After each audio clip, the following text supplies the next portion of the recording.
Hey strangers, welcome to another episode of The Strange Sessions. As always, I am Kurt, and I am joined once again by my lovely co-host, Krista. Hey, Kurt. Hey, Krista. I didn't say anything funny today. No, that's okay, though. Yeah. I'm waiting for you to one day to be like, for the first time ever, I'm Kurt. No, because maybe April Fool's, maybe for Okay. April Fool's Day. How are you? That would take planning. I'm good. How are you? I'm freezing, You are cold. as per usual. We came down here after going outside to take our photo today, and then she was warm, and then Now I'm cold. now she's cold, I'm covered up in and she doesn't one of want to. gym sweatshirts. She doesn't want to turn the heater on because it makes noise. Well, no, it blew. It Oh, yeah, it blew blows- a it fuse blows in the the fuse. yeah. Yeah, Not in our house. This is riveting. hearing our stuff. It is a dark, cold, dreary day here in supposed to rain. Wisconsin. It's Supposed going to to rain rain all pretty good day. later. Yep. I want to give some shout outs to our newest listeners, and those are Linda Hatt Hart, Mia Soheim, Joe Akers, Wendy Christensen, Austin Ryan Hayes, Rob Potter, Laura Gillis, Angela Davila, Julie Jankowaska, and as always, some of my students that listen, Cadence, Sam, and I guess Logan is listening now too. What's up, Logan? And Cadence's sister sent us something. I'm going to read it next episode because I feel like this one might run a little long, so I'm going to read it next episode. So next episode, we'll give a shout out to Cadence's sister as well. Sweet. So one of those guys is he said he lives near Rendlesham Forest. So now we have Oh, cool. And I think Julia Jankowaska, I think she's from Poland. Oh, she's the one that Because was just you like told me that she yeah. that so I kind of creeped on her Facebook page. And Kurt's creeping on you. because I love that, I'm obsessed with that weird, insanely weird Polish YouTube thing called Mushroomland TV. It's like there's only like 6 videos, and it's one of those things that when people first saw it, they're like, what? Is They're this like, did this get talked about on The Strangers? I think a little Okay. bit, but it's just weird. And like people like write comments like, am I going to die in 7 days now because I watch this? Like I can't The even Ring. explain what it's about because it's just It's just so bizarre. bizarre, yeah. But I watch it so much that I know some of the things that they say in Polish because it's from Poland, so it's Polish and it has American or English subtitles. So once I saw like the writing on her page, I'm like, oh, that's Polish. So very cool. Thank you, Julia. Well, we should go visit or something because I am very Polish. I would love to Mostly visit German, Poland. but I really would love me to too. visit Poland. Yeah, it looks beautiful. And I want to give a super special shout out to a good friend and a stranger, Chad Bonin, who is going through some serious health stuff right now. So Chad, love ya and hope you're doing okay. And the next episode, I think we're going to be doing one that you have asked about for like the last 5 years. So we finally get around to it. So yeah, so thank you guys so much for listening. Yeah. Another special shout out to Xander. Yes, Xander, thank you. He sent the sweetest email. Yes.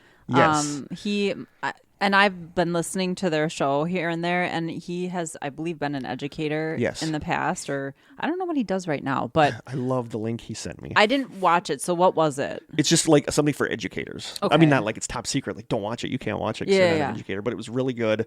And like, this isn't like a big secret. Like, I loved my job, and now The honeymoon's kind over. of not so much. Kind of weighing my other options. So I'm just really not doing well there. Yeah. I feel, but well, that was so sweet of him to send that as like a keep so thank your you chin up. so much, Xander. And there was a sweet PS at the end about me going back to school, and he's done the same thing. And so that was just so I'm all awesome. downtrodden because I got like not a perfect score on something. Just like this morning, she got not a perfect score on something, so she's not doing well. I mean, I still got a good grade, but I've been getting perfect scores, so I'm like she's kind of a perfectionist. Super annoyed by this. A little bit of a perfectionist, which is why our podcast is so good. That's why we forget to do the deets. Why the episodes that I'm in charge of have the steak burrito. That is why the nights after we put it out, we text each other. Oh, we forgot the deets. We didn't do the joke. So, we forgot to do the taste test. We run a tight ship here. But housekeeping, we do have a voicemail. We actually got a voicemail. Did you put it on your computer? No. Oh, you gave it to me. Yep. And I just sat here and did nothing. Just try to keep expectations low. Oh, good Lord. Are you going to read what your phone interpreted the message as? Because that's hilarious. I should, but it's funny because when somebody sends us a voicemail, Google translates it so I can read it, and it's never anything like really what it's supposed to be. I'm like, who would talk like that? I got to start saving those, like the transcriptions. Totally. Okay. Hey, I hope this is the right number for the Strange Sessions. I just had a comment. My name is Josh. I'm from Ohio. I sent you guys some Bigfoot socks not too long ago. Hope you enjoy them. But I just started listening to the new Mandela Effect episode. Or was it? Maybe there was no Mandela Effect episode to begin with. Maybe we are in fact now living in an alternate reality where you guys never did an episode on the Mandela Effect.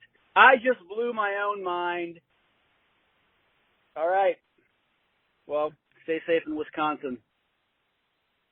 Oh my God. Thank you so much, awesome. Josh. How many times have we said, who sent us the socks? Thank you so much for the socks. Yes. The socks are awesome. We love them. I often wear them when we record, just so you know. But they don't show up in photos. You are not mistaken. We did do an episode about the Mandela Effect. Or did we? We did, because it's still on my computer. Because after he sent that, I'm like, we did, right? And it's still on my computer, but that's one of those that we lost in our feed. Because as we record new episodes, old ones go away until we one day do something about that. So someone should do something about it. That's so. Yeah, again, they're still on YouTube, and I believe they might still be on Spotify. I'm not 100% sure. I think they're on our website too. Yeah, it's just they don't show up in our feed, our RSS feed, but they are there. So consider those the lost episodes for now. Or are they? So thank you so much for the email, or the voicemail, Josh. That was awesome. I get so excited when I get my little thing to pop up that says you have a voicemail. So when someone calls, what do they hear? I don't know. You have reached 920. Yes. No one is available for your call, probably. No wonder he wasn't sure if he got the right number. But I should do something about that one. That'd be kind of fun. Too. We could record something. Yeah, together. We could record a quick something. We should. We'll keep that in mind. We'll get to that. I don't remember if I brought this up in an earlier episode about my student. I don't think you did. When it was my last day with one of my teachers because I was being moved to a different teacher. And, like all the students at one point had to submit something and they would say it. And then everybody kind of had to guess who that was. So my thing was, I'm a ghost hunter. Mm-hmm. And a lot of the students are like, that's Mr. K. That's like totally Mr. K. So then we ended up going on like a 15 or 20 minute discussion about ghosts and stuff in the class. And it blew me away that there was a boy, a 6th grade boy. So what age is that? It's like 11 or 12 that, raised his hand and said that he sees someone in his bedroom at night every now and then. And he said the really weird thing is that they're wearing like a cloak and a top hat. And he had no idea that the top hat man is a thing. Right. So it's just so bizarre that he said that. Yeah, it is. So yeah, it was just really, I was like, wow. So strange how prevalent that is. Yeah. And he specifically said that. And it was like he didn't want to say that because he thought it sounded weird. And he had no idea that that's like a common thing. Is to see this. Did you tell him that? Yeah, to see this shit. Well, in a good way. Not dude, that's creepy. The devil's in your bedroom. No, I didn't say that. You should move immediately. No. So yeah, I just thought that was interesting that he sees the Hat Man. Yeah. Basically. I don't want to see the Hat Man. I'll be real honest. Do we have any other housekeeping? I think we got a lot to do. So yeah, we do. Should we hop right in? Should we open the packages first? Yes, I'm dying to know what came from Norway, actually. Oh, yep. We got these two just yesterday, actually, in the mail. This one I know is from Kate, listener Kate, because she said she was going to send it to me. So if you want to open it. With my ceremonial, with our awesome ceremonial devil worshipping / box opener, the one that dagger. Sophie and Adam sent to us. Yes. Do you think this looks safe? Yeah. Well, here. I don't want to accidentally slice the book in half. Okay, I've got it started. There should just be like a bonus episode of me making noises when I open trying to open packages. That'll be our Patreon audio. Yeah, we paid for this. Okay, I think I'm good. Ooh, there's a note. Awesome. Actually, It's a card. Oh, so cool. That's cute. So this must be a book that she read. Yes. Because there's like stuff highlighted and underlined in here. That's pretty cool. Yes, because Kate said, it's a gorgeous card. Oh, it is pretty. I want to go there. I wish I was there right now. It says, Kurt, I don't know if... really? Well, after we record with you. Maybe you and I can record from the beach. Nice save. I'm just kidding. Kate says, Kurt, I don't know if you remember, but I sent you a message a few months back about this book. I finally found my other copy. I read it a long time ago, but still play the games daily. Helps to stay in the moment. Hope this note finds you feeling better. Heart, heart, heart. Love your podcast. If you ever do an episode on spirit guides, I'm your lady. My best, Kate Berry. Speaking of, do you want to update everyone on your medical situation so that people aren't worried about you? My chest is better. Yes. Good. Yes, yeah. I texted him every single day. How are you feeling? I got a lot of messages from people. Barry had Berrigan message me and yell at me. So that for Barry, because Barry's not on Facebook. She said she had to give me Barry's laser eyes. So Did you see the book? Thank you so much for everybody that messaged me, but my chest feels better. I think it was just stress, but if it does happen again, because it wasn't good, if it does happen again, I promise I will go to the doctor. I'm just going to enlist your brother Corey to make sure that happens. Okay. But yes, it is from Kate Berry, and it is a book called Sidewalk Oracles, playing with signs, symbols, and synchronicity in everyday life. That is so cool. And she said, she messaged me one day on Instagram, and she said it popped in her head that I should get this book. So she sent it to me. So thank you so much, Kate. I'm really actually excited to read this because I just finished Hellier, the second season of Hellier. So what did you think about it? You're not as crazy about it as some of us are? But I love the synchronicity stuff, but they get a little too... And I just have a problem like in the last episode where they're going to the cave and all of a sudden there's a tree down in the road that they're going on, and that just seemed so faked to me. Yeah, a little bit. You know, and I know I don't believe everything. I know so much is edited.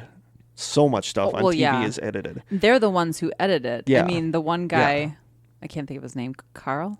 But I love what they're doing. And that's kind of like the John Keel thing with the Mothman thing where they're like John Keel. I just actually reread Mothman Prophecies because of that show. But John Keel is like, you know, like looking at ghosts and UFOs. Like he looks at the big picture stuff and figures out how it's all tied together. Instead of looking at the little things, like individual things, they look at the big picture, which they kind of did on Hellier. So I love that stuff that they touched on. I thought it was good. It's just I have like a natural skepticism when it comes to televised things. Sure. It makes me, when I watched it, it made me want to get back in it though. Yeah. Like watching them do investigations and using different methods and like seeing results. I was like, man, I miss investigating. I had a weird little panic moment where they were in the cave. Like I'm slightly claustrophobic, but the cave was big enough. But then like when they were walking off and the cameraman stayed there. And it got gradually darker, and it creeped me out to think of that. If you just like teleported somehow into that cave, it's pitch black. Yeah, there's no lights out there. Could you imagine like having to feel your way on the wall to try to find your way out and getting lost? And I just kind of freaked out a little bit about that. That kind of sounds horrifying. Yes. And so thank you so much, Kate. I'm super excited to start this, and I will let you know what I think. Kate's awesome. I love following her stuff, like her yoga stuff and her synchronicities and spirit guide stuff. Who is this? Kate Berry. What is her name on Instagram? It is... Has she done some videos on her? Okay, yeah, she's done a bunch of videos. Yeah. She's so like bubbly and positive. She is. Yeah. I love her. She does tarot cards too. Okay. And this is from our good friend Coleman, who we want to have on the show sometime. Spoil us, Coleman. Coleman's I still awesome. have to send your books back to you, but I'm still I love that he knew right them. away what that picture was I put up for this episode with the... You better. I'll hunt you down. I'm just kidding. Wow. I'm feisty today. It's that dagger. That dagger changed your personality. It's the 11 out of 13 on the paper I That's what it is. yesterday. And the dagger. And the cursed dagger. I'm taking it out on everyone. Whoops. On the table, too, apparently. Yeah, apparently. We have sent a couple of mugs out now. Thank you to those who have ordered. Awesome. While I'm opening this, I'm going to say that, She saw what it was, but I didn't. I got very distracted. Season 2 of Expedition Bigfoot just ended. Is it food stuff? What's that? Is it food stuff? In here, yes. Save it for next episode, then. Okay. Don't look. Damn it, I already looked. I saw all of it. Does it sound good? It looks like old school type stuff or local stuff. Save it for next episode because we got enough for this episode, and this way I don't have to stress about buying something for next episode. Okay. Sorry, Coleman. Thank you, Coleman. Thank you. Norway? Krista really wants to get into this I'm Norway. really anxious to see what somebody sent something to us from Norway. We have to open it like ASAP. It probably took a month to get here and cost like $50 just to send it. And it's heavy. And didn't the customs thing say something like Snacks or food or something. Yeah. And I'm never sure how to pronounce her name. It's can't read It's any like of this. it's like Beef? Beeth. I think it's Beeth, but Beeth it's a Rudelli? really cool name. Rudelli? Yes. I always just say Beeth. There's probably so much stuff in here. Oh yeah, this is where it says candy gifts for friends. Aw. We're friends. Thank you, Beeth, I think. Maybe This it's is Beth. like taped to the nines. So, maybe it is just pronounced Beth. She I don't know. said that we did massacre her name, but she said it feels like that's the right thing for us to do, is massacre somebody's name. Well, yeah. So she said she feels like part of the family now. Oh. Krista is like chipping away at this table. See how this is taped? Yes. I mean, great job taping this, but I feel like I'm never gonna get it open. All right, I'm just gonna start tearing at it. Ooh, look at that. Like a knife through butter. Or tape. Or tape. Let's see. I feel like there's something we're forgetting to talk about, but I can't think of what it is right now. Well, we're quitting the show. Oh, that. We'll bring that up at the Nobody end. cares about that. Oh, I did. Speaking of Xander, I wanted to also give their show a shout out. I listened to their episodes. This is Xander and Stone. It's basically a paranormal and science podcast. They actually incorporate a lot of science into it, but they just did an episode on the Black-Eyed Kids. And it was really good. I love their approach to it. I gotta check listen it to out. it. If you- Once now I'm actually gonna start getting out walking. My podcast listening is gonna go up. Oh, I see we got a note. Oh, wow. There's so much stuff in here. It's crazy. Just grab one thing at random. Don't look I at know. everything Well, here, else. read the note. Okay, don't peek in there at anything else. But anyway, if you're looking for something to listen to in between ours, I mean, they've got like Black-Eyed Kids. They talk about Ouija boards. They talk about Mothman, all that stuff. I just said that like I'm from New York. They talk about Mothman, you know. Here, take this before I hurt myself. Krista said that she looked at her iTunes reviews, and like the bad ones are pretty much just because of our Accents. and our they don't like the banter at the beginning of the episode. Yeah, but we have like 270 or something reviews, Yeah. and they're like average 4.5 stars. So I'm feeling pretty good about that. And I'm also Okay. not going to read anymore. Dear Krista and Kurt, first of all, I want to wish you two a happy 2021. I hope your year will be as good as it can be. Heart. She's so sweet.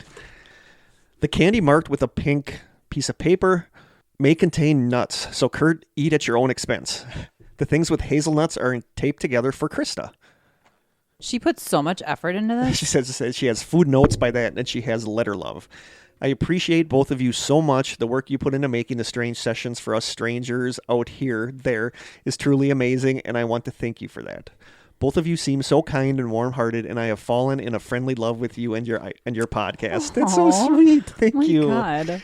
Your pod quickly became one of the top 3 of my favorite pods, only beaten by the Swedish podcast Creepy Podden, a creepy podcast who focuses on scary stories and myths, which is kind of what we do. Mm-hmm. I'm a big knitting, sewing, and crocheting hoe, and I love to listen and watch things while crafting. So your podcast has been an all day, every day, the last couple weeks to keep my sanity and depressed mind at bay and calm. Oh, we're sending you a hug. Yeah. And I love going back to episodes. I find extra fascinating to listen to again and again. I hope this gift finds you well, and I can't wait to keep listening. Lots of love from Beeth. Heart, stay strange. That is so sweet. Sweet. Thank you so much. And to send this all the way from Norway, Yes. You don't understand how many things are in here. Yeah. It was like the box you got from your friend with all the like Asian or Chinese or whatever it was. Yep. This is jam-packed full of goodies. So we're going to be good for a little while. So how do we... Yeah. Okay, the candy marked, which this has nuts in it. So Okay. how do we determine if it's safe for you? We... The iPhone has some translate thing on it. Can we figure out if it has one of your 3... The things with hazelnuts in are taped together for Krista. I don't think that's one of them, because that's... It just says, like, it has the ingredients, and it just says may contain nuts. But it looks like nuts aren't in it. So I say we give it a shot. So it would say... Yeah, because you can really see the nervous English about this. ingredients are on it. And there's nothing about nuts. Oh, But it says may sugar, contain milk, nuts. Cocoa butter, emulsifier, flavoring. So it was probably prepared in a Yeah. facility that Yep. also. So I okay. say let's try that, and then we have stuff from Rhonda. So Okay. we'll try both candies. So do you want to try pronouncing that? Mecca Harter Sure. that Milka sounds Hart- good. Milka Harter. Milka Harter. Means And chocolate heart. has, okay. Sure. I think. And it does have a picture of a chocolate heart. Okay, on it. so maybe that's and why. some cows. So. Bee, you are awesome, and we Yeah, love this you. is- Thank you so Oh my much. God. She left the sweetest comment then on because I posted Yeah. the picture of the box. Yep. And just how we've created such an amazing community. Yes. And I said, no, you guys created the community. We're just lucky to be We're a just part the of it. schmucks that run the Oh, podcast. no kidding. Look at it's little chocolate hearts. So it's telling me I need to peel from this corner. I'm going to do that. Okay, hold on. I got to take pictures. I'm getting so distracted and excited that I forgot to take a picture. Bee, What? seriously, thank you so I much. forgot to do something. Okay. Yes, thank you. Seriously. People. We love you. Ready? Ready? Ooh. Oh, there's a whole bunch. Look at all the little hearts. I'm just going to take a little piece in case there are nuts in it. It just smells like chocolate. Yeah, I don't think there is. I mean, I bet anything you buy, like, Yeah, it's going to say. may contain nuts. If you know. Okay, sorry, I gotta take a picture. Okay, ready? Ready?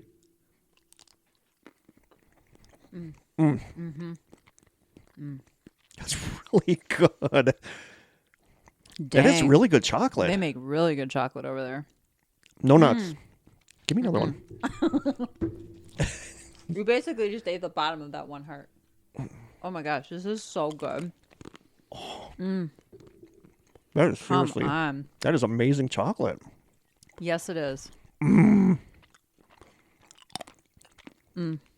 Wow. I'm excited. It's so like smooth Creamy. and creamy. Wow. I'm really excited to get more into the box of goodies. You have to take some of this home. Oh, I will. Okay.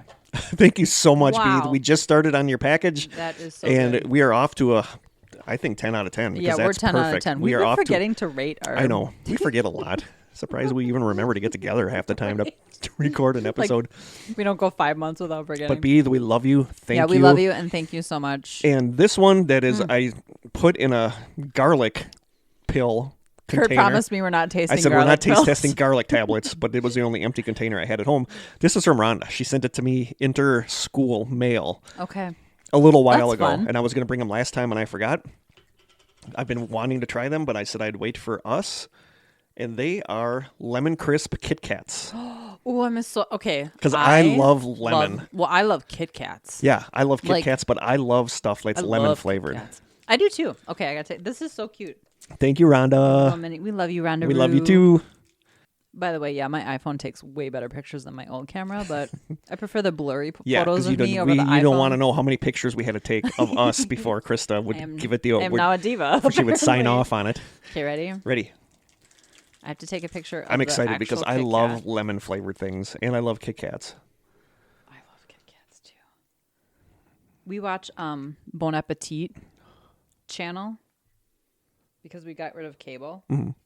And there's a Bon Appetit channel, and they went through this exhaustive process of recreating Kit Kats. Oh, smell it. It smells really good. Oh, that smells so good. Okay, ready? Yep.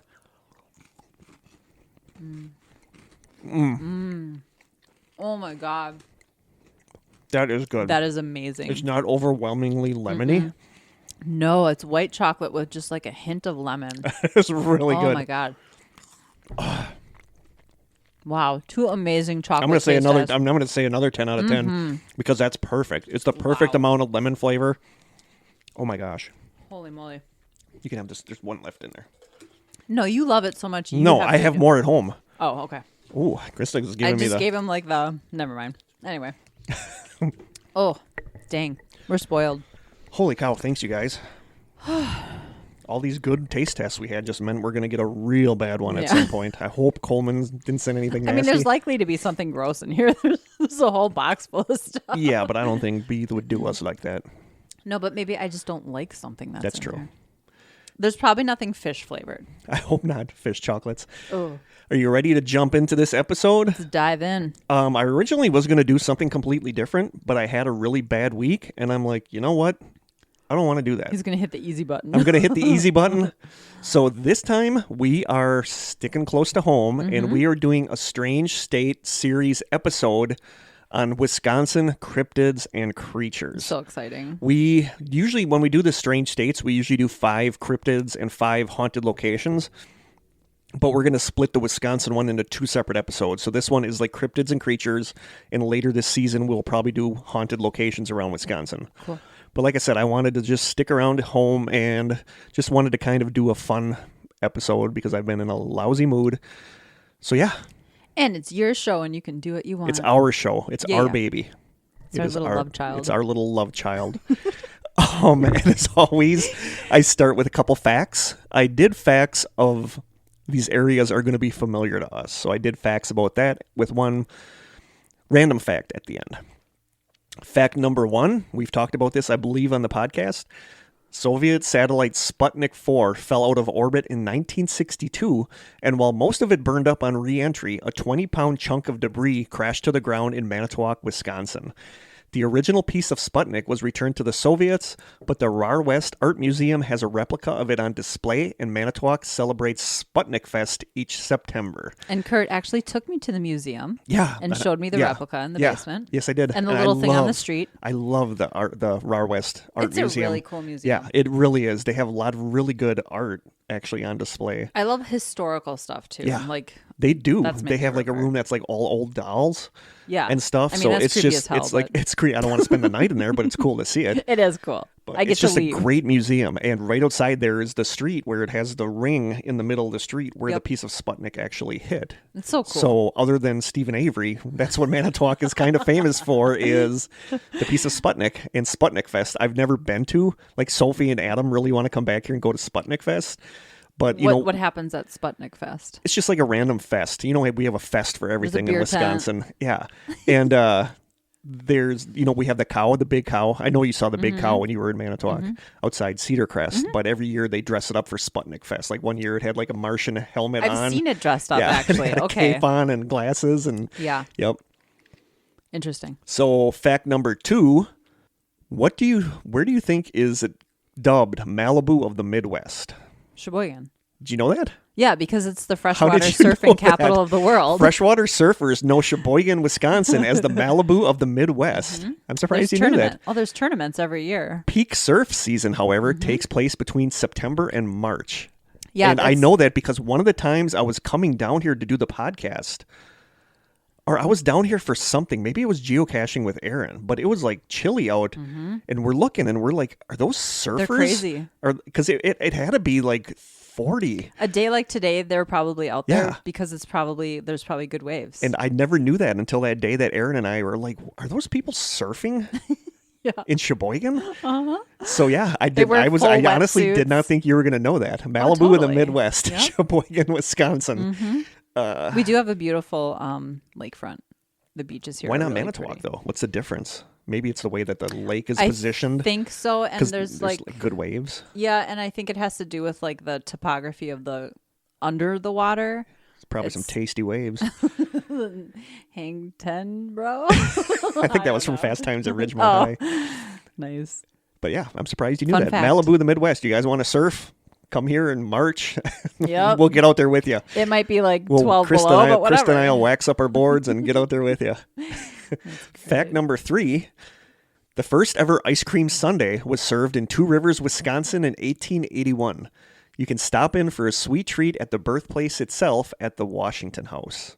And I have never been there. Really? I'm if it's a We day should that do a I'm field not trip. working, I'm in Two Rivers all the time because I love Two Rivers. Like if I have to go to get something, I'll go to Walgreens in Two Rivers. If I have to go to McDonald's, I'll It's go to a cute McDonald's little in Two town. Rivers. It is. It's a really cute little town. But I have never been to the Washington House where the ice cream sundae was born. Now, if you're from Two Rivers, it's pronounced Trivers. Trivers. Yep. Just T. Trivers. Yeah. Just TRVERS. I-V-E-R-S. Trivers. Two or three. You stop 2 or 3 times in Trivers. Couple 2-3 times. Couple 2-3 times at the stop and go light in Trivers. It's right there. Right there. But so maybe sometime we should go there and just have a We Sunday. should. I think that would be cool because I drive past it all the time when I go to Miranda's house. It can be and like I just a have never taste stopped test. in there. It's ice cream Fun sundae. fact number 4, and this kind of blew me away. I mean, it shouldn't because I kind of know this, but I was like, wow. During autumn, winter, and spring, the population of Door County, Wisconsin is around 28,000 people. However, in summer, the population explodes by 10 times the number of year-round residents, reaching as high as over 250,000 people. That doesn't surprise me at all. No, because I've been in Door County And it's a in ghost summer. town in the winter. In winter, it's a ghost town, but in summer, Yep. it's like bumper-to-bumper traffic, Yep. and it floors me. It's so beautiful. Yeah, like Door County is our... They call it the Cape Cod of the Midwest. It's our Cape Cod. Yep. Like all little shops, quaint little shops. And Waterfront, beautiful state parks. Mm-hmm. Where our honeymoon was. That's Not where mine and yours, mine and Jim's. That's where Aaron and Nicole's wedding was up there. Oh, and it was nice. just so cool. We ate It's at so beautiful. Fuzzy's. Yes. Yes, like on the waterfront. Yeah. Yeah. Bay. We ate It's on the bay. Yeah, it's on the bay. You know, I think we saw a fish boil. So those who don't know, if you look at Wisconsin, it's shaped like a hand sort of, and the thumb is Door County. So it's got the Green Bay on one side and Lake Michigan on the other. Yeah, it's so the part that no matter juts where out you into go, the lake. it's like surrounded by And water. it's just beautiful up there. You can go to It Washington really is. Island, spend the night on Washington Island, and there's actually supposedly cryptids on Washington Island, but I didn't include them in this because there wasn't a ton. I've been to Washington Island. But one thing that I didn't know until I was researching this, when I was looking up stuff, was that there's a bar in Washington Island where you can join the Bitters Club, where you do a shot of Angostura bitters. I saw that on Wisconsin Foodie. Yeah, because I haven't had one in a while, but an old fashioned. I love that's like the Wisconsin is the brandy old fashioned, and they put bitters in there. You know, so I know what bitters taste like. I just don't know if I could do a full shot of bitters. Yeah. But so yeah, that just surprised me that in summer there's 10 times the amount of people there.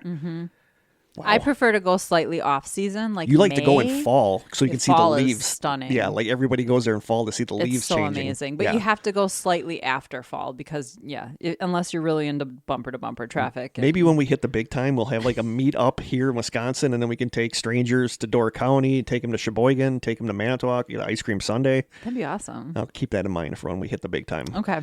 And fun fact number 5, just a piece of trivia. Do you know what fictional character hails from the town of Willows, Wisconsin? Because I did not know this. No. Barbie. What? Yep. Like the doll? Barbie the doll hails from the fictional town of Willows, Wisconsin. Yep. And I never knew that. I never knew Barbie was from Wisconsin. Yeah. Interesting. We have some famous people that are from Wisconsin, too. Yeah, we do. We have quite a few famous people that are from Wisconsin. But Barbie grew up in Willows, Wisconsin. Can I just say I was never a Barbie person? No, but people that never are got into Barbie it. people are hardcore Barbie people. I was not one of those people. No, my cousins used to have wasn't really like into Barbie and dolls. Kens, and Corey and I would just laugh because we'd pull their heads off and switch them, and that was like the height of hilarity for us when we were kids. Like Barbie would have Ken's head? Yeah. Oh, that's yeah. great. That's funny.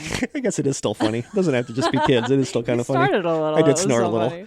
But okay, those are some facts about this area Fun and about facts. Barbie.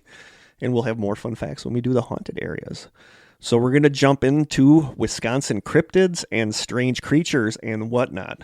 And whatnot. And whatnot. So number 10, we had to start with this one There's because 10? yeah, Wow. I picked 10 of them. Dang. Some are legends. I mean, some are fake. Some are funny. Sure. Some are obviously urban legends, Yeah. but I picked 10 of them. Okay. So number 10, we had to start with this one because I love this story, and I believe someone else referenced this once in a post or a comment on a post. But that is Joe Simonton's Aliens, and I think that's how his last name is pronounced. It's Simon Tons. So I Okay. think it's Simonton's. I think I know what this is about, but we'll see. Joe Simonton's Aliens. Most of this is taken directly from Chad Lewis's awesome book, The Wisconsin Road Guide to Mysterious Creatures, which I check out from our library like on a constant basis because I really like the book. My parents went to see him do a talk. He does talks in Manitowoc. gangsters. He did talks in Manitowoc, but we Yeah. just couldn't go for some reason. I think Eric Orheim went to see him at the library, and I couldn't go that night for some reason. But if he I know comes, strangers have posted about it. yeah, but Chad Lewis comes quite a bit to Manitowoc, so I'd really like to see him one of these times. Or he should come and meet me. It's probably like, man, I'd love to meet that. I'd love to meet Kurt Konechny Konechny. sometime. In the town of Eagle River, Wisconsin, just before noon on Tuesday, April 18th, 1961, chicken farmer Joe Simonton heard a strange sound coming from his backyard. He went out to investigate and discovered a strange saucer-shaped craft in his yard. According to Lewis's book, quote, "The strange-looking saucer was about 12 feet from top to bottom and approximately 30 feet in diameter. The outside of the saucer was a gleaming silver that was said to be brighter than chrome. The Stevens Point Daily Journal reported that instead of landing, the object appeared to hover over the ground. Simonton could see that it had exhaust pipes that were 6 to 7 inches in diameter. So, spaceship in his backyard, in his chicken farm. As Simonton got closer to the craft, a hatch opened, and a human-looking being came out of the craft holding what looked like a silver jug of some kind. Simonton knew, perhaps through telepathic communication, that the being was asking for the jug to be filled up with water. At this point, Simonton could see inside the craft, and he described it as being a dull black on the inside with several types of instrument panels around the interior. 2 other figures were also seen inside the craft. I was thinking maybe he wanted to borrow sugar. No, but he wants water. You'll see what for. Okay. The Eau Claire Daily Telegram wrote, quote, all of the men were said to be about 5 feet tall, looked to weigh about 125 pounds, and were clean-shaven. How many were there? I think the 2 inside the craft and the one that was peeking out, like, yo, I need some water. I think it was 3 of them. So they were all about 5 feet tall, 125 pounds, and were clean-shaven. Simonton said that the 3 men appeared to be, quote, Italian-looking, and, here we go, that one of the beings inside the craft was cooking pancakes over some kind of stove. Simonton brought Simonton brought the jug into the house, filled it with water, and brought it back to the ship, handing it back to the being that had waited outside the craft. The being took the water into the craft, came back out, and handed 3 pancakes to Simonton before going back inside the craft. The hatch closed, and the Oshkosh Daily Northwestern paper wrote that the ship, quote, flew off at a 45-degree angle with a swoosh that bowed nearby pine trees. So, yeah. The pancakes are what get me. Yeah. Italian-looking dudes making pancakes. Yeah. I mean, that's... It's just so strange. That's like It's almost so weird. Why would they make that up? Like, I don't know. But, yeah. It's just, like, when I read this, like... It would blow everybody's mind if, like, contact was made, and it turns out they're just, like, dudes flying around having brunch and just, like... ran out of water? Ran out of water for their space pancakes. You know? Oh, my gosh. Yeah. Okay. So, taken directly from Lewis's book, quote, after the sighting, Simonton was left with 3 peculiar pancakes. For the most part, these odd alien cakes looked a lot like poorly shaped regular pancakes. The cakes measured about 3 to 4 inches in diameter, 1/8 inch thick, and were perforated with tiny holes. With his curiosity getting the better of him, Simonton ate one of the pancakes. Quote, it tasted like cardboard, he told the Associated Press. See, they should have borrowed sugar. They should have. The other 2 pancakes were given to Vilas County, or is it Vilas? Vilas County. I think Vilas County Judge Frank Carter, who was an avid UFO enthusiast. Carter sent the cakes to the National Investigations Committee on Aerial Phenomena, or NECAP, for testing. Initially, the committee expressed doubts as to the validity to Simonton's story and refused to analyze the pancakes. Later, noted UFO researcher and possible Betz sphere stealer J. Allen Hynek had the cakes analyzed. Nice Betz sphere reference. One of your Still, favorites. I love the Betz sphere. You know that's one of my favorite stories. The test showed that the cakes were simply made out of flour, sugar, and grease.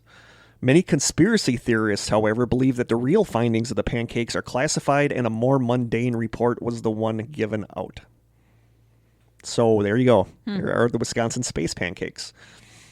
On an awesome website called fantasymerchant.com, in an April 11th, 2020 article called, quote, The Aliens Brought Pancakes, the Joe Simonton UFO Mystery, the article says, okay, here are 4 possible broad explanations for the pancake mystery. Number 1, Simonton carried out a deliberate hoax, regardless of what Hynek, Wilson, and other UFO researchers suggest. Number 2, Simonton sincerely believed aliens gave him the pancakes, but had some sort of psychotic episode or was perhaps under the influence of some sort of intoxicant. He hallucinated the UFO and the aliens, and maybe in a fugue state snatched a pile of pancakes off the windowsill of nice Mrs. O'Leary down the lane. Number 3, somebody of decidedly human origin deliberately pranked Mr. Simonton. Perhaps some local teenagers pulling an elaborate prank, or some sort of psychological/propaganda experiment controlled by scientists, the government, Russian agents, the Bavarian Illuminati, etc. And number Bavarian Illuminati. Yeah, number 4, something just really weird happened to Joe Simonton. The article goes on to say, we can simplify the above list in such a way that it might assist us in the evaluation of all sorts of other explained and bizarre phenomena.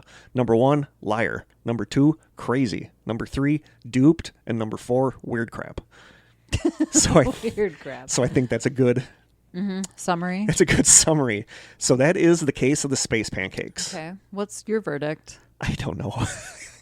From It's everybody's just too accounts, the guy didn't want to strange. even talk about it, and the judge even is like, "What is he going to get from this other than ridicule? You know, why is he's coming forward, and what's the motive if it's a hoax? He's not getting money for it. He's going to get bombarded with people laughing at him.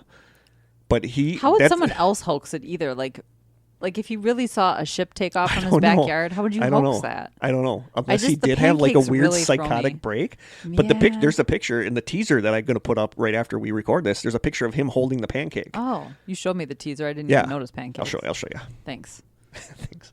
I want to see these misshapen pancakes that taste like cardboard. They probably forgot the vanilla extract. It's just a weird little pancake. Interesting. But yeah, so there you go. And I Never heard I'm of not this. 100% sure, but I think there's like even a fest for that. Okay. I think they have a fest for Joe Simonton's pancake loving aliens. I hope they make better tasting pancakes. For It would this just be so festival. cool if like you found out that's what aliens were. Just chill dudes flying around making breakfast. Right. No know. threat to us. And like the whole prime directive, don't interfere, don't make your presence known to a different planet. Doesn't really apply here. Doesn't apply if you need If you ran out of water for your water pancakes. your space cakes, I guess. Space cakes. So there we go. Number 9, the rock throwing gnomes of Holy Cross Road. This is from the town of Fifield, Wisconsin. If you drive along the quiet, did I pronounce that right? Fifield? Fifield? I don't know. Fifield? I haven't heard I think of it's it. Fifield. It's Fifield. Fifield? Yeah. Fifield. If you drive along the quiet country Holy Cross Road, you will come to train tracks that cross the road. Legends say that decades ago, a mother was returning home with her young children when her car died on the railroad tracks as a train was approaching. The train Why does hit. this always happen? I don't know. This is like in So every urban legend. strange. Like every town has this urban legend Yeah. of a train hitting a car. That just died. That just dies on the train exactly on the tracks. train tracks. The train hit the car, of course, and the woman and her children were killed. Today, it's said if you stop your car on these tracks at night, the ghosts of the mother and the children will push your car and cause it to roll off the tracks to help you avoid their fate. Yes, every town. Sometimes it's Yep. a school bus. But it's that always had- like if you yeah. stop it on there, you're You'll going to see get pushed. fingerprints on the You're gonna back of your see car. fingerprints. We talked about that in another episode. But that's not the only strange thing about that section of road. Next to the train tracks is a small wooded area. People who visit that area at night say that they hear strange rustling sounds coming from that patch of woods and that they see small shadows moving around in the dark in that area. It's said that if you are there at night and throw a rock into this woods, the rock will be thrown back at you. It's said that several people have seen the creatures as they throw the rock back, and they are described as being 2 to 4 feet tall and wearing strange clothing. It's also said that if you do throw a rock into these trees, you will be cursed by the gnomes for lifetime. Whether any of this is true or not, people who do visit the area at night report hearing weird sounds and feeling like they are being watched and that they are not welcome there. Do you know where in Wisconsin this I is? believe it's like up north. Okay. Up north. Yeah. I feel like we should explore some of these. I thought about Do a that when little I'm doing this. It would be investigation. like so cool for us to like do a road trip. Yeah, that would be amazing, actually. Oh, it's up It's there. way up there. That's cool. Yeah. That's like right in the middle. It's I think actually that's like kind the of up. Chickeny It's Forest. kind of up near where my friend Jim's family's cottage is. Oh, we'd even have a place to stay. Yeah, we just can invited crash ourselves. there. We just invited ourselves. Hope they're okay with that. Thanks. But people, I was reading reports that people say they do see weird things there at night and hear weird things at night. One of the ones I read, somebody said they could hear like giggling, like high pitched giggling. Oh, hell no. So people say that Ugh. stuff does happen there. I didn't really see any reports from anybody that said they threw a rock and the rock was thrown back at them. So, but I mean, it's kind of a creepy idea. at this point, I don't really buy the whole stopping your car on the train tracks. No, because that every exists city, in every town. yeah, every yes. city has that urban legend. But I found the rock throwing gnomes really interesting. Yeah. Number 8, and this is one that shows up a lot on lists of weird Wisconsin stuff, the phantom chickens of Chicken Alley. This comes from the town of Seymour, Wisconsin. And that's like, is that near us? I think that. Oh, I thought that was way up north. Oh, that's way up actually. north too? We don't have, I don't a know. lot of weirdness near us. No. This comes from the town of Seymour, Wisconsin. Chicken Alley is a short country road that has quite a few legends attached to it. One of the legends about it says that the actual street sign has been said to vanish right in front of people's eyes. Sometimes it's the sign itself, and sometimes it's both the sign and the signpost. Another legend is the mysterious light. This comes again from Chad Lewis's book, The Wisconsin Road Guide to Mysterious Creatures. Is he from Wisconsin? Yeah, I believe so. I didn't know if he just kind of did. But there's something other for ones. every Our public state. library has the Wisconsin one. It has the Minnesota one. It has the Michigan one, and I think it has the Illinois one. Are they all or by the Iowa. him? Yes, I believe Okay. so. So this comes Maybe right he's from, just from this yeah, from the area? Midwest, I'm Yeah, guessing. okay. But this comes from his book. Quote, numerous visitors have reported seeing the faint light of an approaching snowmobile coming towards them. As the machine speeds closer, witnesses report that they can actually hear the revving sounds of the engine, and they can make out the outline of the snowmobile and the driver as the approaching vehicle's headlight gets bright. However, just as the snowmobile gets within the range of identifying its operator, it simply vanishes into thin air. To make matters even more complicated, I have received many sightings of the phantom snowmobiles in the heart of the summer. Many who have seen the light claim that it possesses a more sinister motive and that the light seems to be under the control of some kind of intelligence. So that's creepy. Another legend is if that you are alone in that area at night and go stand in the middle of the road, the angry voice of an unseen man will be heard yelling, quote, get out of the road.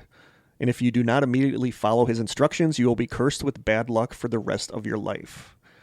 Lots of bad luck and cursing happening. Yeah. Gnomes are cursing people. And finally, many travelers down the road at night have had an unusual encounter.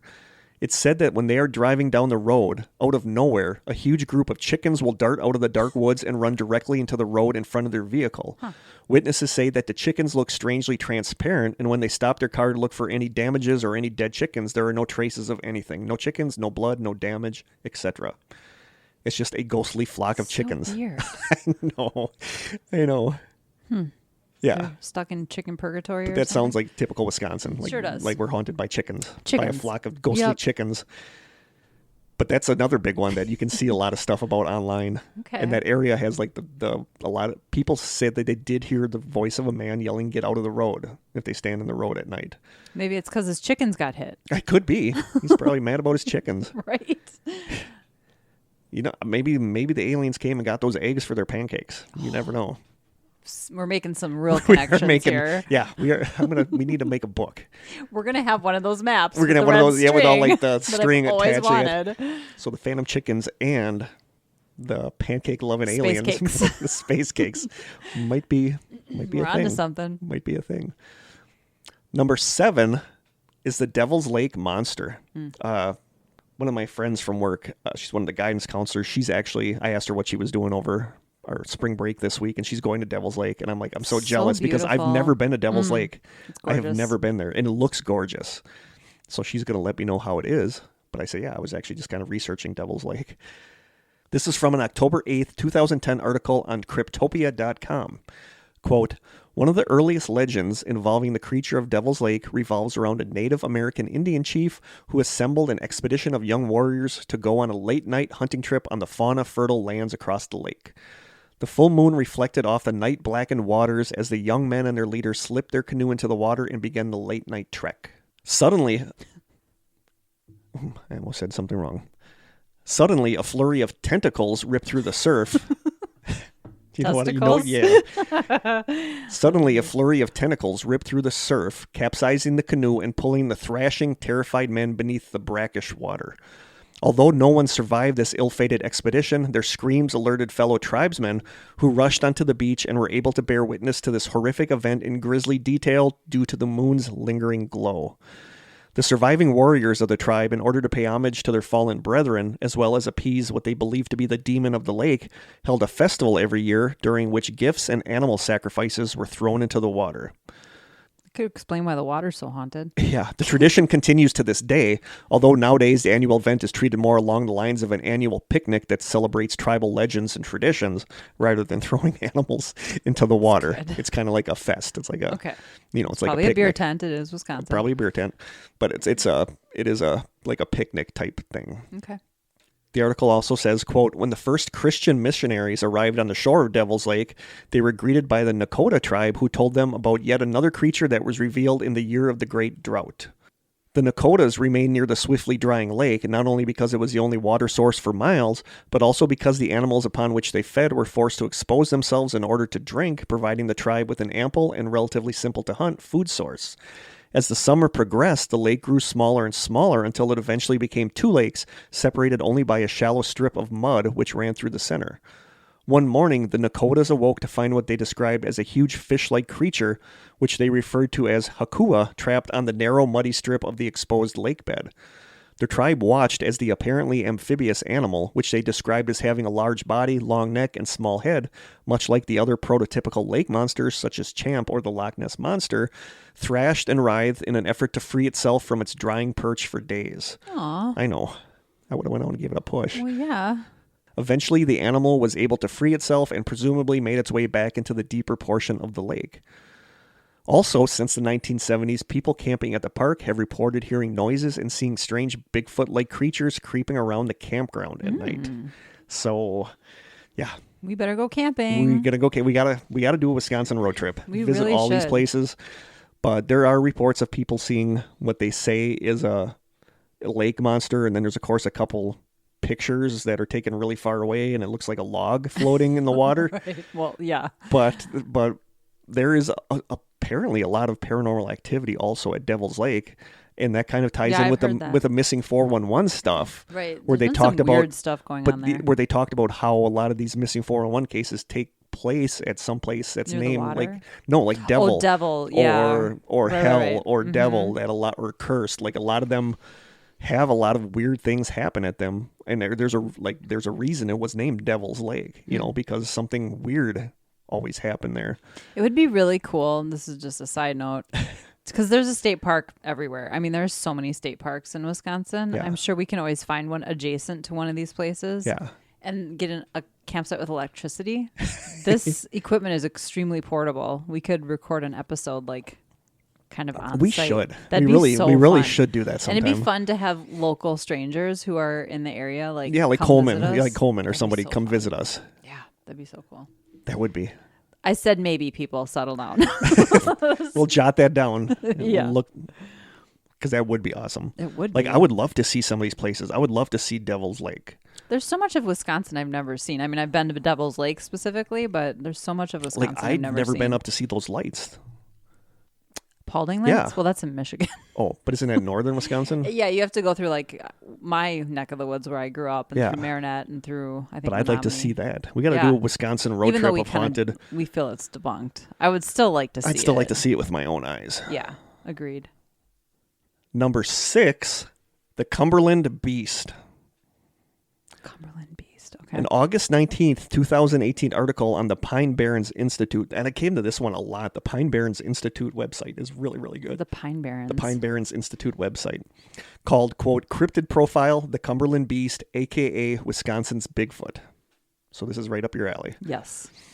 What is the name of the beast? The Cumberland Beast. Cumberland Beast. Okay.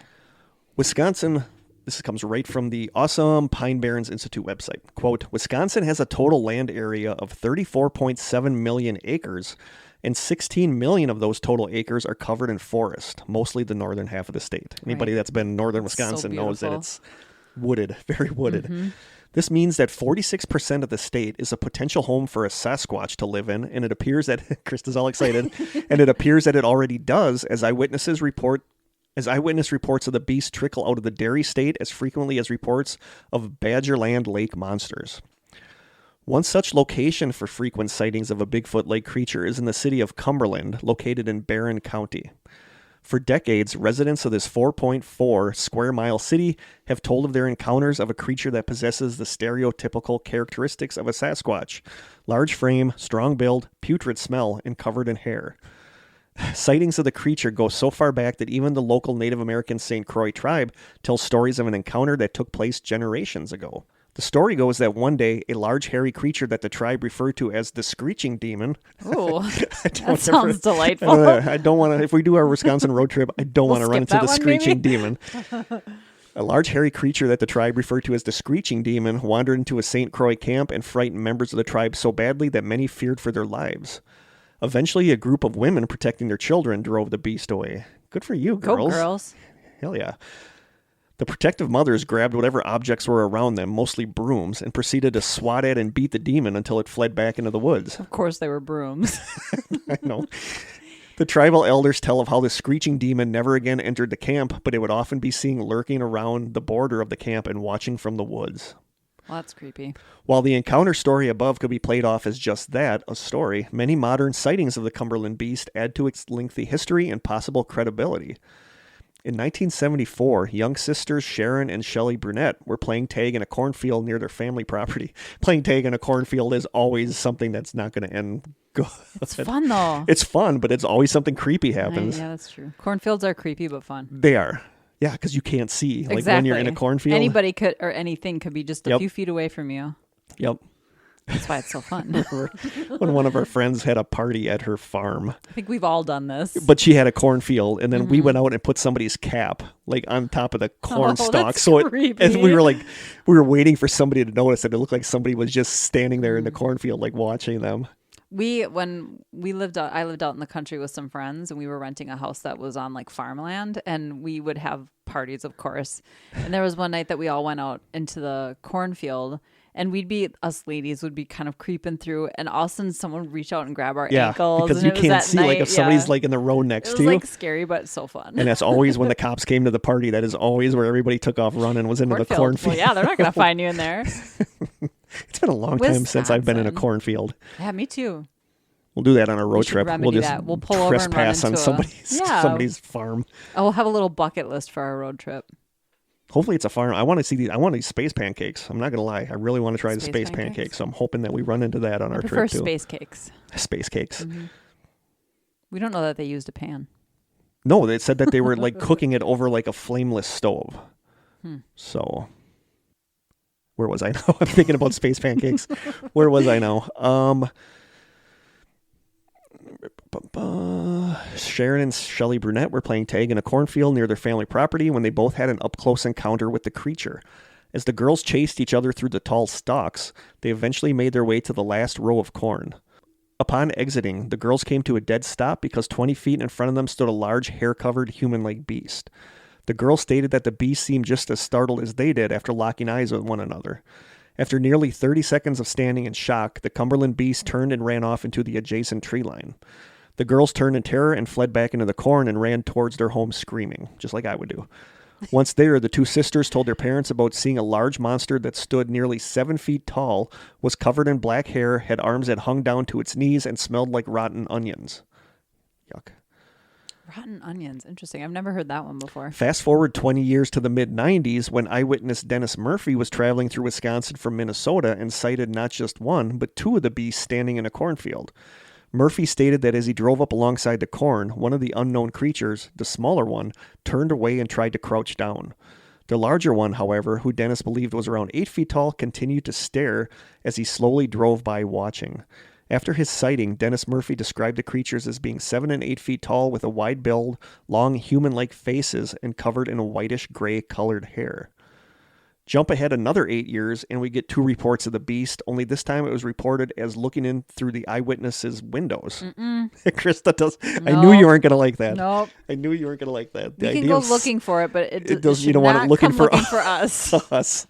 The first sighting comes from St. Croix Reservation Animal Control Officer Val Hogner. While home one night at her rural residence, Val took notice of an odd yet putrid smell drifting in through her windows. When she approached the window to look outside for the source, Val witnessed a large, nearly 7 foot tall, hair-covered bipedal creature turn and duck down. Obviously frightened, Val turned from the window and ran back into the safety of her home. Give me the willies. Sometime later on that same reservation, a woman by the name of Loretta Potter would have her own sighting. On the morning of July 19th, Loretta woke up at 5 a.m. and headed to her kitchen. Upon arrival into the kitchen, Loretta looked out the window and noticed a large black figure staring into her daughter's window at the other end of the house outside. Worried that it was a possible intruder, Loretta yelled out at the unknown thing, causing it to spin around and look towards her.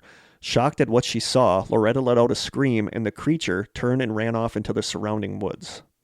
I'm imagining Bigfoot going home and being like, hey, I saw a human today. I saw a human today. I had a human sighting. Right. Loretta Potter would go on to describe her early morning visitor as standing around 8 feet tall, being totally covered in dark matted hair, and having a hairless gray face that looked somewhat human, but not fully. That's a creepy description. Yeah, it is. The local sheriff's department was contacted the next day, as well as the St. Croix Reservation Police, who would go on to send an officer to investigate.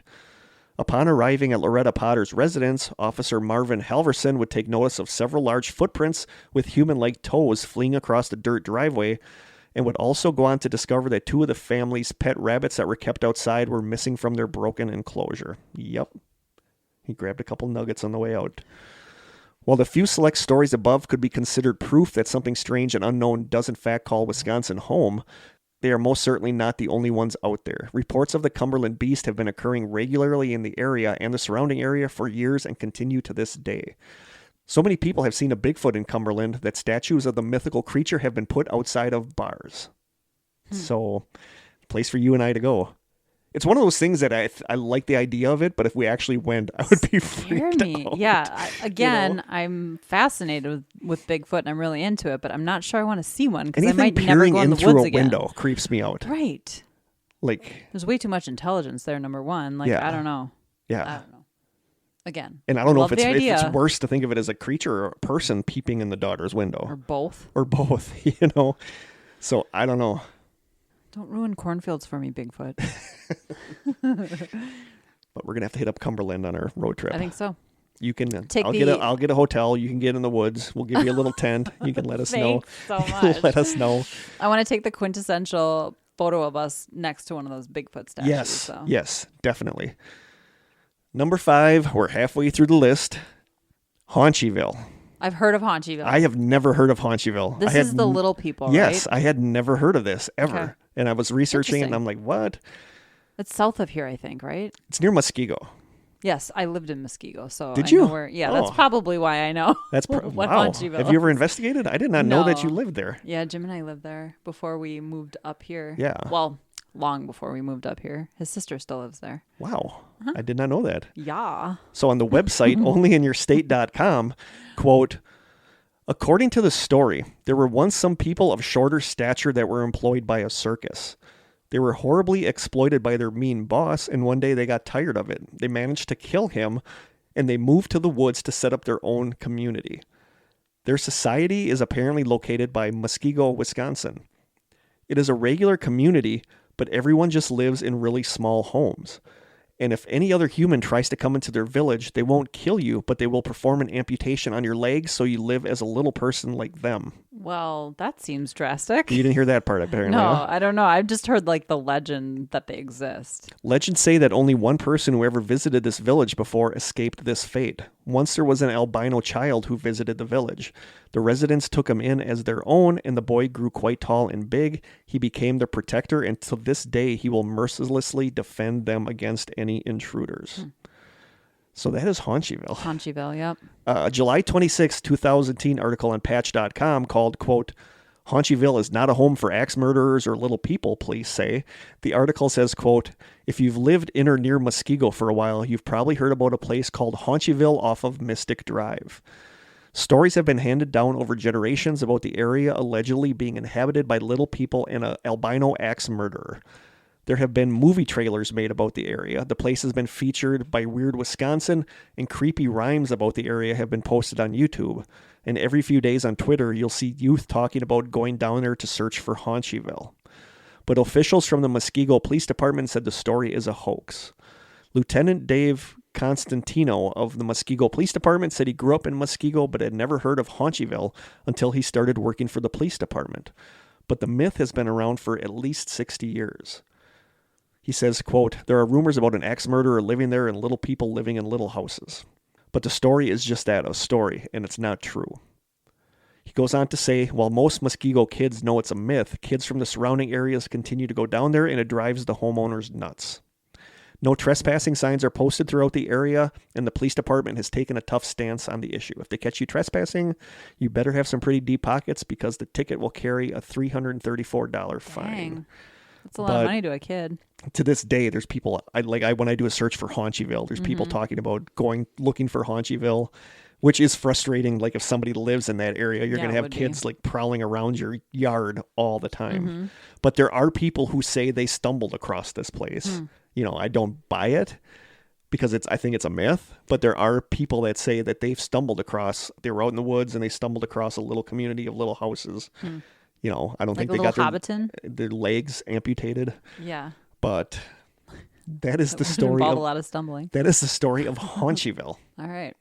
Number 4 is the Goat Man of Hogsback Road. Heard of the I've Goat never heard of Man. that before this either. Also sometimes known as the Hook Man.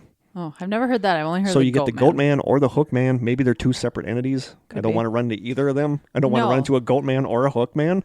No. But an October 31st, 2018 article of the Spectator News, which is UW Eau Claire's student newspaper. I've never been to Eau Claire. I've never been to Stevens Point. I haven't been to a lot of places. I've been to La Crosse, which is, well, no, that's much further north. We got to do a road Maybe trip. I haven't been to Eau Claire. We got to go see, maybe we'll go see Adam and Sophie. That would be amazing. We'll take a tour across the state. Yeah. In Richfield, Wisconsin, there is a peculiar stretch of pavement called Hogsback Road. Since the 1870s, people have reported sightings of a half-man, half-goat creature wandering around at night. They call him the Goat Man. It's like which half of him is man and which half of him I don't know. goat? I don't know. Like, what if it's like the right half? Just kidding. That would be different. Would be. I never considered that. Nobody has. Kurt. No. Only I would say The that. Goat Man. The Goat Man is not afraid to strike, according to legend, and a dismal fate awaits those who cross his path, and the only warning of his presence is a pungent blood-like odor. Ew. The tale of the Goat Man. Is it Goat Man or Goat Man? Goat man. Like Slenderman. Like Slenderman. The tale of the Goat Man originates from Native American folklore and is a popular story throughout the country. Apparently, the legend of the Goat Man is a popular one and even inspired one of my favorite creepypastas. Nevertheless, individuals in the area swear they have seen the hominid cryptid lurking around under bridges, on the side of highways, and in abandoned buildings. It's said that this creature slaughters people it comes across and leaves their corpses hanging upside down in trees. A 2003 encounter saw two men see a two-legged goat walk across the road in front of their car. The creature was the size of a man with large muscular legs and tiny arms. That's just weird. It's really weird. It sounds weird, but it also sounds strangely cute. See a two-legged goat walk across the road in front of their car. Unless it's dragging a dead body behind it. But Yeah, then that's not so cute. So the Goat Man, there's also apparently a Hook Man in the area. I don't So think they are two different things? they must be, or are Okay. they the same? I don't know. But according to a November 11th, 2015 article on jnathancouch.com, the article says, quote, back in the early 1980s, we had an urban legend on Hogsback Road, which is where the Goat Man supposedly was also, called the Hook Man. Now deceased, his small cottage was at the end of a narrow gravel driveway thickly lined with trees on both sides. My friends and I were pretty freewheeling back then and loved to drive around with beer in their car. That's Wisconsin. Totally Wisconsin. One night, our friend Mark wanted to show off his new Buick, so we bought a couple six-packs, and the six of us decided to park the car by Hookman's old cottage. Hookman. Not Hookman. Hookman. It was a blustery night with a full moon. Each time the wind would blow, we'd lose the moonlight. We could hear the wind whistling through the trees, even with the windows up. We were laughing and talking about nothing in particular when I heard a loud scree noise scraping against the left rear window that I was sitting next to. Scree? Scree. Okay. In the light, I could see a distinct 4-inch gouge in the window that was clearly visible in the moonlight. We all totally freaked. Mark almost got into an accident as his wheels spun in the gravel getting out of the place. A really strange thing about that gouge, it seemed to gradually fade out of the window the same way a scratch heals on someone's arm. That was over 30 years ago, and I believe it still affects me to this day. It reminds me of I Know What You Did Last Summer. Isn't that I never one? saw that. Or wait, am I thinking of Urban Legends? No, that sounds like, didn't the guy have a hook? He had a hook in Yeah. I Know What You Did Last Summer. Yeah. Yeah. Okay. But apparently this happens quite a bit where people go out there with their cars and they get scratches on their cars like someone with a hook ran their hand along the car. So someone who has a hook for a hand. Yeah, but I don't think it's the Goat Man. It's Hookman. It's Hookman. Okay. But it's the same Hogsback Road, so apparently you and I need Places this. to happen. Happen in like, hot, are they friends? hotspot. Are they not friends? Are they the same person? So it sounds like you and I need to visit Hogsback Road. Yes. During the day. During the With day, not lots so of much people. at night. We sound like real great investigators. I know. We're That such, sounds way too scary. yeah, we won't do that at night. But that's creepy. I think the Hookman stuff is creepy, Yeah, but it that is also sounds creepy. so urban legendy. It's exactly. You sounds know, urban like with the legend. hook, somebody with that's Yeah. like such a prototypical. or stereotypical? Some kind of typical prototype of an urban legend. Some kind of urban legend where, they drive off and the hook is hanging in the car door, stuff like that. So, right. Yeah. Good visual. But there's a lot of stories about this goat man, and not just there. It's all over the state. It's in other states. Okay. So the goat man is apparently a pretty big thing. Well, the goat in general has like connotations of like the devil, and so I can see why that's kind of a theme. Yep.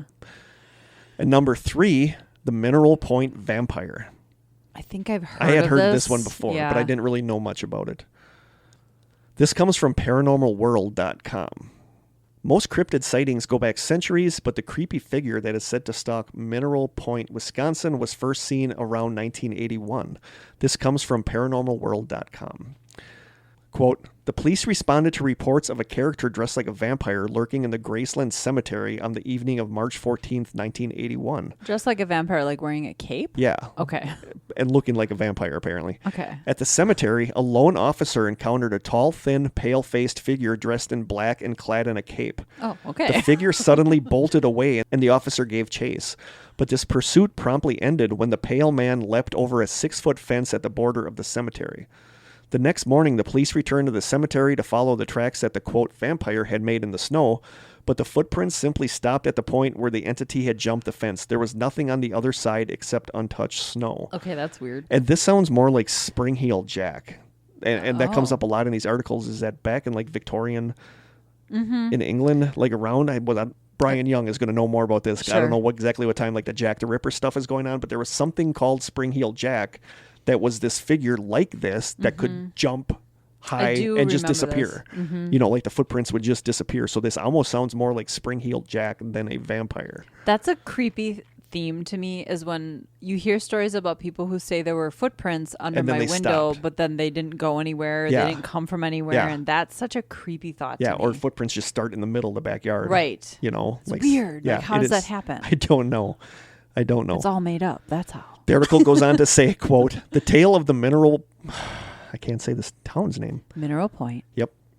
Quote, the tale of the Mineral Point vampire was far from over, however, as the police had to respond to a series of reports made in 2004 detailing a man sitting in a tree outside of an apartment complex that would leap out of the tree and try to bite people when they walked out into the yard. Oh my God. When the police arrived, an ominously familiar, darkly clad man leapt from the tree and fled. The police attempted to pursue the suspect, but quickly lost sight of the man. Although there were footprints like in the 1981 case, they ended at a 10-foot tall concrete wall. So again, it sounds like, How many years later was this? The first one was in 1981. The second one was in 2004. Oh, wow. That's a huge span of time.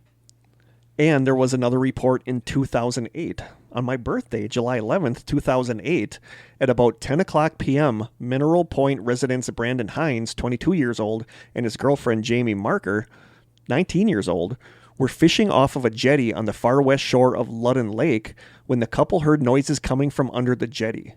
The noises were described as sounding, quote, like something was using the boards of the jetty like a ladder climbing along underneath us. Hines began stomping the boards, believing it was some kind of animal and hoping to scare it away. He aimed his flashlight down between the cracks of the boards when he and Marker heard water splashing down the other side of the jetty and saw a figure look up at them through the crack. Hines shone his flashlight through the crack and saw, quote, a figure with dark hair and a very pale face pulling itself up onto the jetty looking up at them. Hines and Marker stood in shock as the figure began to rise to its feet. Marker turned and ran up the path towards Hines' vehicle as Hines kept his flashlight aimed on the figure. Hines stated, quote, it was wearing some kind of Dracula-looking cape and a suit, sort of. Hines threw his flashlight towards the creature and ran up the path towards Marker, who was already in the vehicle with the doors locked.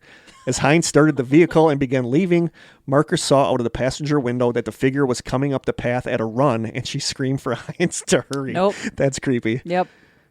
The couple drove to the Mineral Point Police Department and made a statement directly after. A patrol unit in the area of Ludden Lake investigated the area where Hines and Marker had been, but found no one. Hines and Marker returned the next day to retrieve their belongings with everything accounted for except for Hines' flashlight. Hines says, whatever it was, it can keep the flashlight. That's really creepy. That is super creepy. And the fact that they went right away to the police department, I kind of buy it. I well, don't all think of these situations. yeah, like I involve the don't I police. don't feel that one's a hoax. You know, I just don't. And that's such a huge stretch of time for people to be seeing the same exact figure. Yeah, when he said it was wearing like a cape, like a does Dracula. sort of imply like yeah, a vampire kind of yeah, thing. it does, but it sounds more like a Spring-Heeled Jack type demonic figure than a vampire. Also reminds me a little bit. Maybe it's Pleasant Point, Mineral Point. Reminds me of Yeah. Mothman just a tiny bit. But Yes, yeah. So that's bizarre. really weird. No thanks. But according to an August 3rd article on paranormalstudy.com called, quote, The Mineral Point Vampire, the article says, quote, was this really a monstrous being of myth and legend or something else entirely? Some people believe he was nothing more than an escaped mental patient, while others believe the vampire was the latest incarnation of a spirit that has haunted the region for over a century called the Ridgeway Phantom. According to local folklore, the Ridgeway Phantom is the shape-shifting ghost of two brothers who ran afoul of bloodthirsty thugs. During a particularly harsh winter in the 1840s, the brother found shelter from a blizzard in a bar filled with criminals and killers. Sounds like typical Wisconsin bar. Somehow the youngest of the two offended one of the patrons and they were beaten until unconscious. Their bodies were thrown back out into the snow where they froze to death. Since that time, it's said their ghost has manifested as a headless horseman, grotesque creatures, and a spectral ghost chasing people with a whip. So some people believe that this Mineral Point I don't really vampire see the is parallels, actually though. the Ridgeway Phantom. Did he have a whip or no head? No, but they said he can shapeshift, apparently. So they Okay. wonder if this isn't... But the dude jumping out of the tree and trying to bite people. Huh. But I don't you and I know. are going to need to visit Mineral Point. Okay. That is down, I believe, kind of by Madison. Okay. Not at night. No. Not These on are the all gonna be docks. day We're not going to be doing trips. anything on the docks, looking through the cracks, seeing No, something that's looking back up really at you. creepy. Yeah. So Like yeah. he's just hanging out under there waiting. It sounded for like he was. someone? It almost sounded like he was coming up from the water, like Ugh. crawling out of the water and then crawling up there. But then when they turn around and it's running at them on the Nope. road, Krista's noping that. Number 2, of course, we could not talk about Wisconsin without talking about number 2, the hodag. Oh, I thought that was going to be the other one. So I Nope. thought he'd be number one. Nope, number 2 is the hodag. I know what number one is then. Yeah, you do know what number 1 is. Number 1 is like we're kind of famous for, Yeah. which I don't really understand, but we'll get to that. Okay. So number 2, the hodag. People have asked us to talk about the hodag. I love the hodag. According to the Cryptid Wiki, Isn't that the name of a country festival too? yes, Okay. kind of famous around these parts. The Cryptid Wiki says, quote, in 1893, newspapers reported the discovery of a hodag in Rhinelander, Wisconsin. It is described as having, quote, the head of a frog, the grinning face of a giant elephant, thick short legs set off by huge claws at the back of a dinosaur, and a long tail with spears at the end. He breathed fire and smoke and smelled like a combination of buzzard meat and skunk perfume. Well, sure. It said the hodag feasted on white bulldogs, but only on Sundays. Why white bulldogs? No, and only on Sundays. Interesting. I don't know. But here's the origin story, and I really love the origin story of the hodag. And this is from the guy who supposedly caught one, but we'll get to him in a little bit. But this is the origin story. Quote, far up in the north woods, among the silvery lakes, there once was a region of tall, swaying pine and evergreen. The people who lived in this region were sturdy woodsmen type, kind of like me. Men who lived hard and loved the great outdoors with its primitive life close to nature. The chief beast of burden in this land of primeval timber was the humble ox. Slowly and patiently treading heavily through the growth of underbrush over great carpets of pine needles, he conveyed the huge logs out of the forest to a convenient landing place at the side of some stream.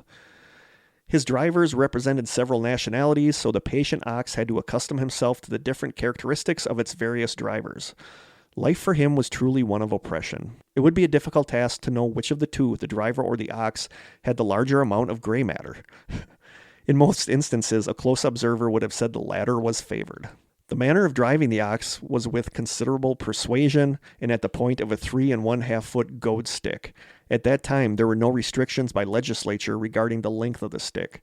The ox skinner was noted for his unlimited vocabulary, which consisted of a smattering of the English language together with the extensive use of the profane. The poor ox had no defense.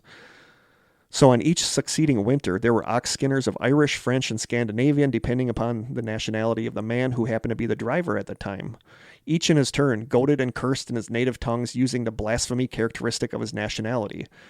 The hide of the ox was reputed to be proof against the elements, but not invulnerable against the profanity of the several drivers. Curses come home to roost, and a constant dripping will wear away stone. Such was the case of the ox, whose life under favorable conditions did not usually exceed 6 years. Thus, merciful providence intervened and took the ox from its toil. The customary burial ceremony of the ox was cremation, so a huge pile of brush was usually gathered and the remains of the ox placed carefully in the center. The belief of those sturdy woodsmen was that 7 years of continuous fire was necessary to exterminate the profanity which had accumulated in the body of the ox during its life. Accordingly, the brush pile was frequently replenished, the fire at times leaping high, while at other times it smoldered fitfully. It was at the end of the 7th year of the cremation of an ox which had led an unusually hard life that an event was said to happen, which would cast its shadow upon every man who witnessed it. As the fire died down, there slowly issued from the great pile of ashes a mystical animal, later to be known as the hodag. So the hodag Wow. grew from I did not hear this. grew origin from the story. oxes, from the poor oxes that with the profanities and the It was all beatings the and stuff. swearing. It was all the swearing. That after 7 years of cremation, which is a long time to be cremated, Yeah. that's when the hodag would appear from the ashes. Okay. These reports were instigated by well-known Wisconsin timber cruiser and prankster Eugene Shepard, who rounded up a group of local people to capture the animal. The group reported that they needed to use dynamite to kill the beast because shotguns and rifles wouldn't damage it. A photograph of the remains of the charred beast was released to the media. It was said to be, quote, the fiercest, strangest, most frightening monster ever to set razor-sharp claws upon the earth. It became extinct after its main food source, all-white bulldogs, became scarce in the area. Shepard claimed to have captured another hodag in 1896, but he captured this one alive. According to Shepard's reports, he and several bear wrestlers placed a chloroform-soaked sponge on the end of a long pole, which they worked into the cave of the creature where it was overcome. That's just such a funny picture. He displayed this hodag at the first Oneida County Fair. Thousands of people came to see the hodag at the fair or at Shepard's display in a shed at his house, where he charged 10 cents for admission. Having connected wires to it, Shepard would occasionally move the creature, which would typically send the already skittish viewers fleeing the display. In addition, Shepard would often tell the curious customers that the hodag was especially angry that day. In order to convince people he was telling the truth, he would go into his shed, supposedly in an effort to try to calm the hodag. While he was in the shed, he would change into shredded clothing, making it look like he had been attacked. He also had his 2 young sons make a lot of noise behind the shed to make the attack sound more convincing. Quite the showman. As newspapers, local and statewide, and then nationally, began picking up the story of the remarkable creature, a small group of scientists from the Smithsonian Institute in Washington, D.C. announced they would be traveling to Rhinelander to inspect the apparent discovery. Their announcement spelled the end of Shepard's gimmick, and he was then forced to admit that the hodag had been a hoax.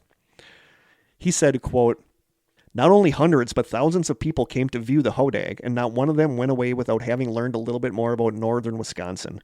And it is safe to guess that each one of those thousands told others what they had seen and heard. In this way, the beauties, opportunities, and resources of northern Wisconsin spread, and many who came here out of curiosity have come to make their home with us. Long live the hodag. The hodag became the official symbol of Rhinelander, Wisconsin. I've never been to Rhinelander. I haven't either. But they are nuts about the hodag there. It is the mascot of Rhinelander High School and lends its name to numerous Rhinelander area businesses, organizations, and foods. They have hodag burgers. You know, you can buy hodag balls, which are cheese curds. The hodag now we really have to. The hodag also lends its name and image to the Hodag Country Festival, and that is like actually a pretty huge music It is a big festival deal. in Rhinelander. Yeah. Lady Antebellum were there. And a larger-than-life fiberglass sculpture of the hodag, created by a local artist, is on display at the Rhinelander Area Chamber of Commerce, where it draws thousands of visitors each year. So, I would love to go see that. geocaching. There's so many statue. geocaches that we've come across Really? named the hodag's lair, and we had like travel bugs, which are little toys and stuff that move from geocache to geocache, like little figures of the hodag. Okay. So there's like Rhinelander is nuts about the hodag. Yeah. They're happy for the hodag. Yeah. But there are people that say that the hodag was based on a creature which they believe did exist. Lumberjacks back in the 1800s told about a terrible beast that lurked in the North Woods, and they called it the hodag. And some people believe... Maybe that's where you got the idea? Possibly. And Native Americans believe in something called Mishapeshu, which is also known as the Great Lynx. and it is one of the most important water beings among the Great Lakes tribes and is found commonly in pictographs and burial mounds as well as oral history. He's depicted like a panther with spikes coming down his back and long devilish horns on his head. In Native American tradition, Mishapeshu was often seen as a guardian of the waters as well as copper, but was also a sinister being who brought people to their deaths. So people believe that the Hodag was based off of a creature that may have existed, but there are still people who say that they've run into strange things in Rhinelander, but you don't know if that's people just trying to carry on the tradition of the Hodag. Yeah. But we in Wisconsin love our Hodag. Yeah. It was funny because a lot of the Reddit sites I went to look for Bigfoot stories about Wisconsin, people said, are there a lot of Bigfoot reports out of northern Wisconsin? And then people would always reply, no, because the Hodag keeps the Bigfoot away. Nice. So we love our Hodag. He's kind of cute. He is kind of cute. And I love the picture that I posted. Like for Christmas, they put a little Santa hat on him and had him decorated in Christmas lights. I need to get to Rhinelander. I really want to get a picture of us by the Hodag. That'd be so the fun. big fiberglass Hodag. And number one, what do you think the number one Wisconsin cryptid is? The Beast of Bray Road. The Beast of Bray Road, otherwise known as the Wisconsin werewolf. We've had Werewolf? we've had werewolves, we'd have vampires, we have we've got aliens. it all, man. We got it all in this one. We do. So the Beast of Bray Road. A lot of people, I did not know a whole lot about the Beast of Bray Road, and I still don't think It's like it's the Hartford area, right? Yes, Okay. yeah, exactly. And I just feel like, I don't know. I feel like I expected it to be more. You know. There's some documentaries on it. Yes, I there think are. And on there's Prime. movies about it, and there's YouTube, lots of YouTube stuff about it. Yeah. In the area around the town of Elkhorn, Wisconsin, the Beast of Bray Road is considered one of America's most famous modern werewolves due to its popularity through media and a number of witness reports. There are actually reports going back centuries of early Wisconsin settlers who described strange wolf-like creatures who would attack and then vanish without a trace. But 1936 is widely regarded as the first official sighting of the strange creature. There were sightings of the creature then throughout the years, but the 1980s and 1990s were when the sightings really ramped up. In the 1980s, several alleged witnesses said that the creature had chased them to their vehicles where it left long scratch marks on the doors and trunks of the vehicles. One witness reported hitting something crossing Bray Road, then exited their vehicle to determine what they had hit and reported that a large wolf-like creature with red eyes chased her back into the car and left long claw marks in the rear passenger door. Sightings have also been reported during daylight hours, with several witnesses stating they observed an unusually large wolf-like creature running on all fours through cornfields. There are no reports of it ever attacking anyone, but some witnesses do claim that it has acted aggressively, running at them and jumping on their vehicles as they drove off. That would be creepy. That would be really creepy. That'd be scary. Yeah. One of the most well-known figures involved in the investigation is Linda Godfrey. According to the website American Ghost Walks, quote, Linda started out as an artist. Linda started out as an artist and was looking to draw An artist. my Boston accent coming through. She's wicked smart. She is wicked smart. Linda started out as an artist and was looking to draw cartoons for a syndication deal when she offered her drawings to the local newspaper in Elkhorn, Wisconsin, the Walworth County Week. Those cartoons turned into articles soon enough, and after a short while, she found herself as a local reporter.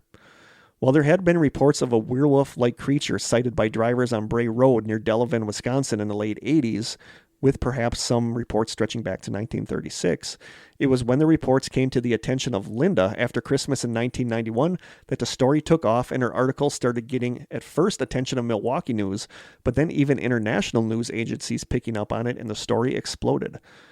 As Linda was the journalist who kind of launched the story, she became the face of it. And after becoming that face of the Beast of Bray Road, it led to people sending Linda other weird reports of sightings of the mysterious creatures, not just in Wisconsin, but from all around the country. Since then, she has become a chronicler of cryptozoology with appearances on Sightings, Coast to Coast, AM, Monster Quest, and The New In Search Of.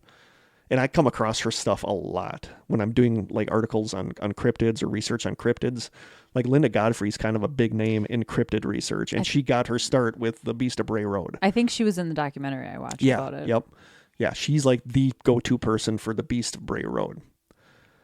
From the website fringeparanormal.wordpress.com, it has some encounters, some stories of encounters with the Beast of Bray Road. The article says, quote, 1936, Mark Shackelman claimed he saw a half-wolf, half-man creature east of Jefferson, Wisconsin along Highway 18. He was driving down the road when he saw the beast digging in an old Indian mound. He described the creature as covered in hair, over 6 feet tall when standing upright, with a muzzled face and features of a canine and ape. He said the beast's hands were very strange, with a twisted thumb and only 3 fingers. Shackleman also described a stench that emanated from the beast similar to decaying meat. He returned the following day to see if the creature was still there. It was, and this time it spoke a 3-syllable word to him that sounded like Gadara, with a second symbol emphasized. It sounds like a mix between Bigfoot and like a werewolf. It does, but I don't understand I've what never- this word wow, Gadara. Gadara. Gadara, Gadara. Okay. He said it spoke a 3-syllable word that sounded like Gadara with the second syllable emphasized. So I don't know. Then, on a fall evening in 1989, bar manager Laura Andrizzi was driving along Bray Road. As she rounded a bend, she saw what she initially perceived as a human being kneeled or hunched along the side of the road. She slowed down to take a look through the passenger side window. She was roughly 6 feet away from the figure and got a look at it for about 45 seconds. She described it as a beast with gray-brown fur, fangs, and pointed ears. She said it had a long face with a snout like a wolf. She also stated that its eyes glowed yellow even though her headlights were not reflecting on them at that time. Its arms were jointed like a human's, and it seemed to hold its food with its palms up, which is unlike any local animal. The beast was muscular with human-esque figures adorned in claws. Drizzy could not see a tail, but its back legs were behind it, similar to a person who was kneeling. It was holding food? Yeah, it was Okay. holding like food in its hands like this, and it was like its back legs were behind it, almost like it was someone that was kneeling in the road. Okay. So I don't know. That's just weird. That's weird. Yeah. Then, in 1999, on October 31st, 18-year-old Doristine Gibson was driving on Bray Road near Delavan, Wisconsin. As her vehicle approached an intersection with Hospital Road, her right tire was jolted as if it had been lifted off the ground or rolled over something huge. She stopped and exited the car to see what had been hit. As she peered into the darkness, she noticed a large, hairy figure moving quickly towards her. Afraid, she jumped into her car and started it. As she pulled away, the creature leaped onto her trunk. He could not get a hold on the wet car exterior and slid off as she sped off. She returned later that evening while trick-or-treating with another girl, and the two of them saw a large form standing along the road. A November 2020 article on thoughtcatalog.com called, quote, 14 Facts About the Beast of Bray Road, the creepiest animal you've never heard of. The article has a story from someone, and they say, quote, I lived in the town of Franklin, Wisconsin. This was about 1997, 1998. We had just moved into a brand new subdivision and were currently the only house that was built. The rest of the area for a long distance was empty lots on what used to be the adjoining farm's old land. Our backyard had a running creek. On the other side of the creek was some brush and a single-lane road with an old wooden streetlight that gave off an orange hue about 30 yards or so away. It was a warm summer night, and I was having a sleepover with one of my friends. We had all the lights off, and we were playing hide-and-seek in the dark. I went back into our sunroom, and I saw something crouched over, illuminated through the brush and the orange streetlight. I'm not sure how to describe its posture. You know how when you're about to throw up and you hunch over on your knees and palms? Oh. It was similar to that. Its breaths were so deep and heavy that you could see its chest heaving already from that distance. So it was like on its hands and knees. Yeah. Okay. I also know that it wasn't any type of dog or wolf. Its hind legs were thick and muscular like a man's, but its body tapered at the abdomen and head like a wolf or canine. I called out to my friend who came over and just said, "What is that?" to me, trying not to make much noise. We sat there as it was hunched over for a good 30 minutes. My dad, who was a Vietnam vet, came out to see what we were doing up so late. We pointed and asked him what that was, and he just said, "I don't know." He then went outside as we stayed in. He had one of those old megalights that had the power of 1,000 candles and took that with him. He stood in the driveway and shined it onto whatever we were looking at. It looked back at us, and I honestly don't remember its eye color. What I do remember is that it took off into the brush. It took off upright like a sprinter from the stance on all fours. My dad heard it splash through the creek, and he hightailed it back into the house. It was one of those moments you don't really talk about because people will think you're crazy. When I heard about the Beast of Bray Road so many years later, I immediately knew I'd seen it too. That's pretty creepy, actually. That is. But then they said they stared at it for 30 minutes. Yeah, that's kind of weird. That makes it a little hard to believe, Yeah. actually. A July 2020 article on myracinecounty.com website says, quote, With coronavirus affecting thousands and people afraid to leave the house, stories about werewolves can provide quite the necessary distraction. Around here, the Beast of Bray Road is a famous legend, known for its location on Bray Road, which starts along Highway 11 east of Elkhorn and winds west to Highway NN and I-43 just outside of Elkhorn Area High School. There's been a movie about this mythical beast, a 7-foot hairy brown giant that has frightened locals who claim they saw it. One of these locals is Lake Geneva resident Ron Rice. Every once in a while, Rice travels to the town of Lyons for work, where he drops off fertilizer at a farm on Highway 36 just west of Church Road. It's a Burlington address, and there is a circle gravel driveway where Rice loads up a truck with fertilizer. There are deep woods around it, according to Rice, about 150 feet away from the driveway. Back in May, Rice was on a routine drop-off in broad daylight sitting in his truck. He looked into the distance, about 150 feet, he thinks, and a figure caught his eye. This thing was huge. It was over 7 feet tall, he said. It was brown and hairy with coarse hair. It walked out and picked something up and then turned its back towards me and went back into the woods. 2 weeks later, Rice again saw the beast and again it walked out of the woods and quickly returned. Possible explanations for the sighting have come up, saying that the creature is simply a gray wolf, a large dog, a bear with mange, hoaxers, or mass hysteria. Other people believe it to be a Bigfoot or a Wendigo. A Wendigo. A Wendigo is a Native American legend whose name means, quote, the evil spirit that devours mankind. According to the legends, a Wendigo is created whenever a human resorts to cannibalism to survive, which may have happened long ago in the harsh Wisconsin winters. Manitowoc has a Wendigo Fest. Really? Yes. How did I not know this? And it's kind of a thing where some people are like super anti against it. They're anti against it, so they're for it. No, they're super against it. They're super shush. They're super anti. Wendigo Fest? Yes. They hate Wendigo Fest. They say that it's evil and that we shouldn't be promoting it, but we do have we have Sputnik Fest and Wendigo Fest. Yeah. I've never been. Weird that I didn't know this, but I've never been to either. I've been to Summerfest. That's cool. Yeah. It's not anything having to do with cryptids, but just good music. It's just good music. So from the Fringe Paranormal website, it also says, quote, other bizarre occurrences were reported before and after the bulk of the beast sightings. During the summer of the most sightings, roughly a dozen animals had been left in a ditch along Willow Road, which is near Bray Road. The Delavan Animal Control Officer, John Fredrickson, thought the animals had been used in some kind of cult ritual. The idea was dismissed by the police chief in June of 1991. Fredrickson insisted, stating that they were missing the point. The creatures had ropes secured around their legs, their throats were slit, while others had been decapitated or dismembered. Jeez. One dog, believed to be the most recent death among the corpses found, had its heart removed. A number of the deceased animals matched the description of missing local pets. None had been killed by traffic. No other authorities seemed interested in Fredrickson's findings and quickly ended the investigation. They even bulldozed over the ditch where the dead animals had been found, completely burying their corpses. Fredrickson later heard rumors about individuals who were posing as animal control officers in search of dogs. One incident even involved a man in a black uniform driving a long, dark-colored car who tried to convince a child who was home alone to give up his pet black lab to him. Other reports around the same time tell of cult graffiti on abandoned houses and in a local cemetery about a quarter mile from Bray Road, where some grave markers were found with melted candle wax on them. So there's some weird stuff. So the dogs aren't okay. Those dogs are not okay. But there's some weird stuff going on around Bray Road, and people don't know if this is tied in with the Beast of Bray Road. But there, to this day, there's reports from 2020 of people seeing this Beast of Bray Road. And we should go check it out. And that's what I got. Those are some Wisconsin cryptids. Fun stuff. It is fun creepy stuff. Some fun stuff. The Beast of Bray Road one, I expected more.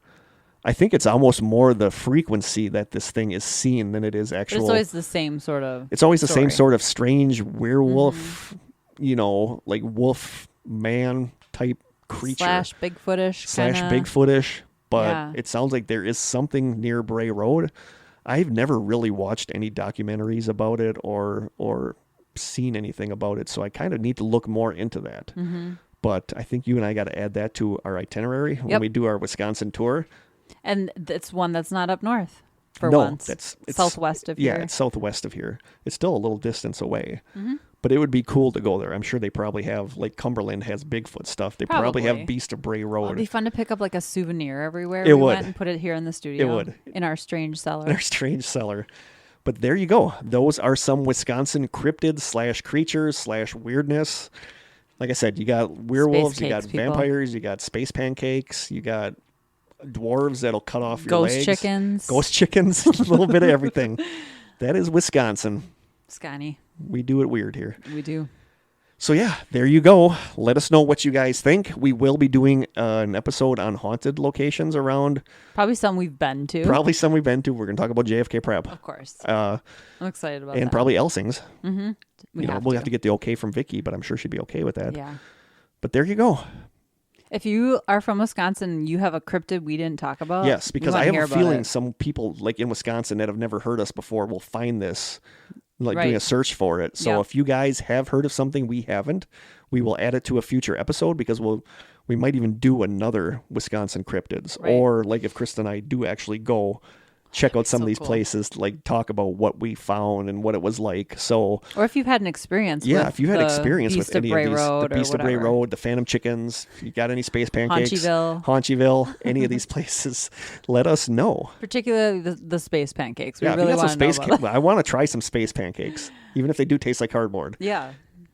So, but maple syrup makes everything taste better. So let us know what you guys think. Okay, now what? Song? We can't forget the deets this time. We can't forget the deets this time. Let's do our songs and a question. Do we have some questions? I'll get some questions lined up. Cool. Our songs for this one, we did songs that remind you of summer. Mm-hmm. Mm-hmm. And that's all it said. So I don't know what that entails. But Krista? I'm going first? Yes. So mine has a little backstory. It's an origin story, if you will. Ooh, nice. I like origin stories. Yeah. 24 odd years ago, I met Jim in Whitewater. So we met because I was going to school in Whitewater. Stay in school, kids. I'm still going to school. She is. He moved into the apartment above me and my roommates with his roommates. And it turned into one of those, hey, do you have any sugar situations? Like literally one of them came down to borrow sugar. We would go up to borrow stuff. And then I ended up hanging out with those guys a lot. And then Jim and I ended up kind of getting together. And then the rest is history. But they were really into the Beastie Boys. That's how I got into the Beastie Boys. Yep. So my song, and I have very distinct memories of the summertime. And all the windows are open and we're listening to music, we're playing video games, whatever. And we're listening to the Beastie Boys. And my favorite album is Paul's Boutique. And this is, so there's like an opening song called To All the Girls, but it's sort of just like a minute and a half of just like talking and music. And then the first real song is Shake Your Rump. Yes, and I love Shake Your Rump. Yes, it's Shake Your Rump is a good song. It's quintessential Beastie Boys, especially that era of Beastie Boys. I mean, there's references to like the Flintstones and the Brady Bunch. And like, it's just a really fun song where they make all these crazy pop culture references. Yes. And so I just have these memories of that song and just like having so much fun and not having a care in the world and it being summertime. And that's a good summer song. Yeah, it's great. I love that song. And I'm super annoyed with myself that I loved, me and my friends, we used to listen to all the time License to Ill. We loved License to Ill. So when Paul's Boutique came out next, I went and got it and I hated it. Well, it was so different. It was so different. It was so different. And License to Ill is my least favorite But they say that people like hated that album when it came out, and now everybody recognizes it as like a trailblazing album because it is so legendary. Good. And I love it. Some people call it one of the greatest albums ever made. It's a good. Yeah, it's amazing. Good. Yes. But yeah, you're right. It was a complete departure. It was more hip hop. Yeah. The License to Ill was still more of their punkish. They were, I hate that on the radio. All you ever hear is Sabotage. Great song. I'm sorry. Or like Fight for Your Right to Party or Brass Monkey. Like that's all they play is like that stuff. But so many good albums came after that. Mine, I think I can't remember if I had it on here before. And I don't have it's bound to happen eventually. Yeah, I don't have any specific memories of this song tied to a summer, but the song makes me think of summer. There's something And like when I watched it yesterday, I was looking at YouTube comments and people are saying like perfect summer song. And I don't remember if it was like released during summertime. I just have There's just a memories like feel when this about song it. came out when I was going to UWGB. I going to college in Green Bay, and I used to just love this song. I used to love driving and listening to this song. And to this day, this is like just like the guitar, everything is so good in this song, and it is the song "In a Daydream" by Freddie Jones Band. I think I've brought I it. have like a blank stare I when think you say you do. yours. I think I brought it up on here, but it is the song. When I start playing it, you're I'll totally know gonna it. know it. But Yeah, it is the okay. song "In a Daydream" by Freddie Jones Band. I Okay. love the guitar, the way the song starts out. The guitar, it just feels like summer Okay. to me, at least, and other people from based on the comments. But that is my song, Sweet. "In a Daydream" by the Freddie Jones Band. I love it. Cool. Cool. Something smells good. What's he making up there? Toast or Space something. I pancakes? know. I'm like, it's making me hungry. I ate at like 4. One of these we're gonna skip because this one might require some thinking on our part. It's too late in the show to do that. Yeah, but we're gonna do 2 of them. The second one, I don't know. I'm gonna have to think or look some up. No fair. I want an advantage as well. All right, we'll do that one first. Okay. Give each other biker gang nicknames. Okay. Biker gang nicknames. Huh. That's what That is really hard. I need to look up I've never watched Sons of Anarchy, so I It's don't a know. great show. Yeah, I guess they have nicknames. Huh. Biker names for guys. It's got to be like based on Firefly, Forehead, Forger, Riffraff, Rock, Rooster.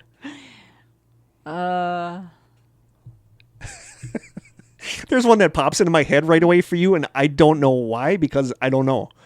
We'll say it. Jezebel. Jezebel. Okay. For some reason, that popped into my head as like your name, Jezebel, Interesting. because it's pretty, but also kind of badass. Jezebel. All right. And I feel like that's kind of you, My biker Jezebel. name. The first thing that came to my mind, and don't be insulted, but was Dirty Kurt.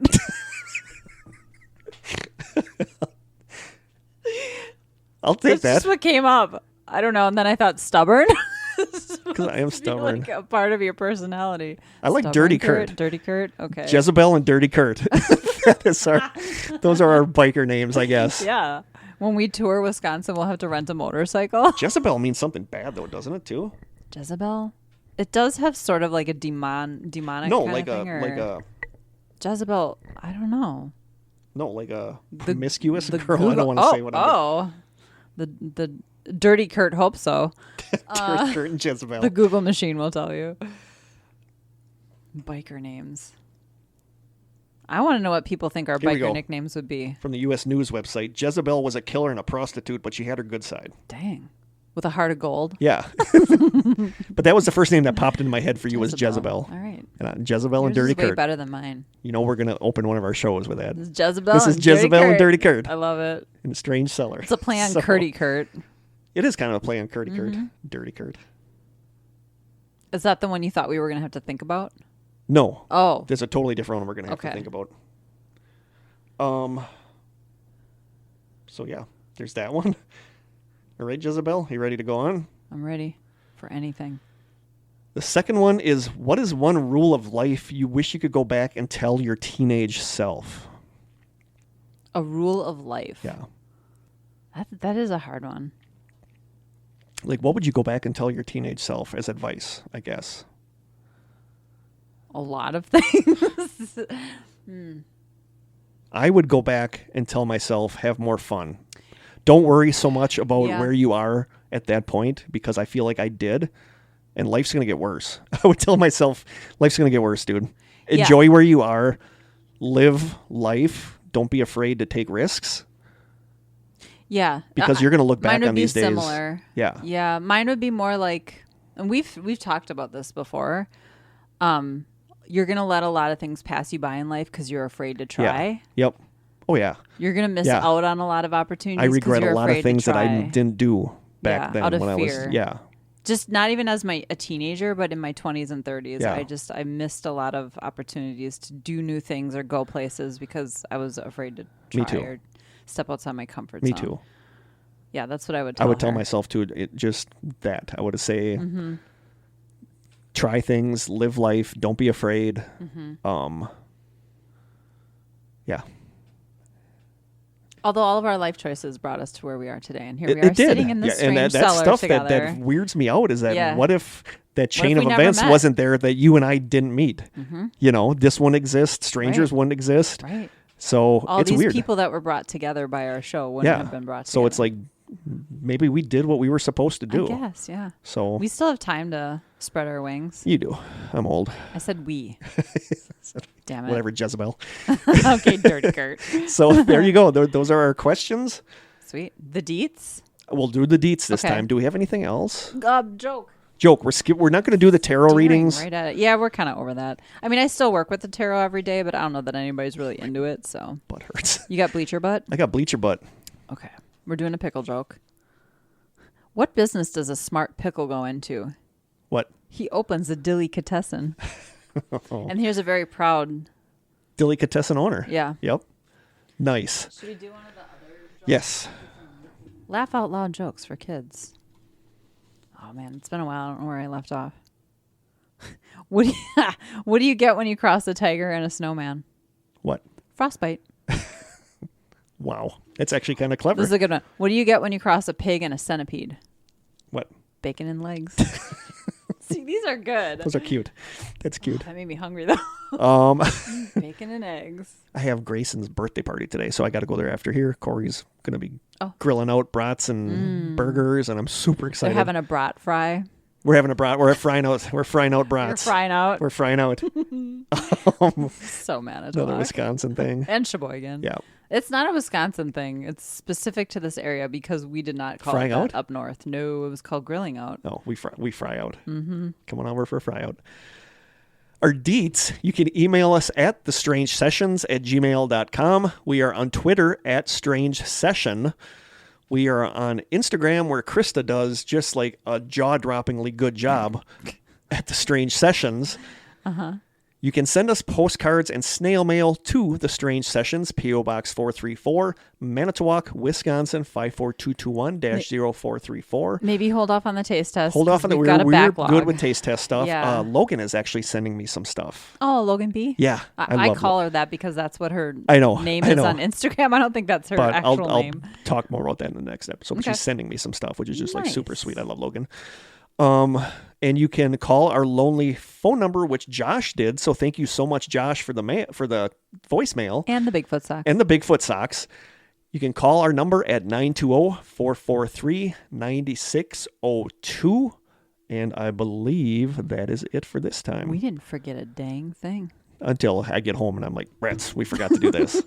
Find something at home I was supposed to bring. We forgot to record it. I'm just kidding. It's recording. Don't worry. So I think from Krista and I in the Strange Cellar, from Jezebel and Dirty Kurt in the Strange Cellar, until next time, stay strange.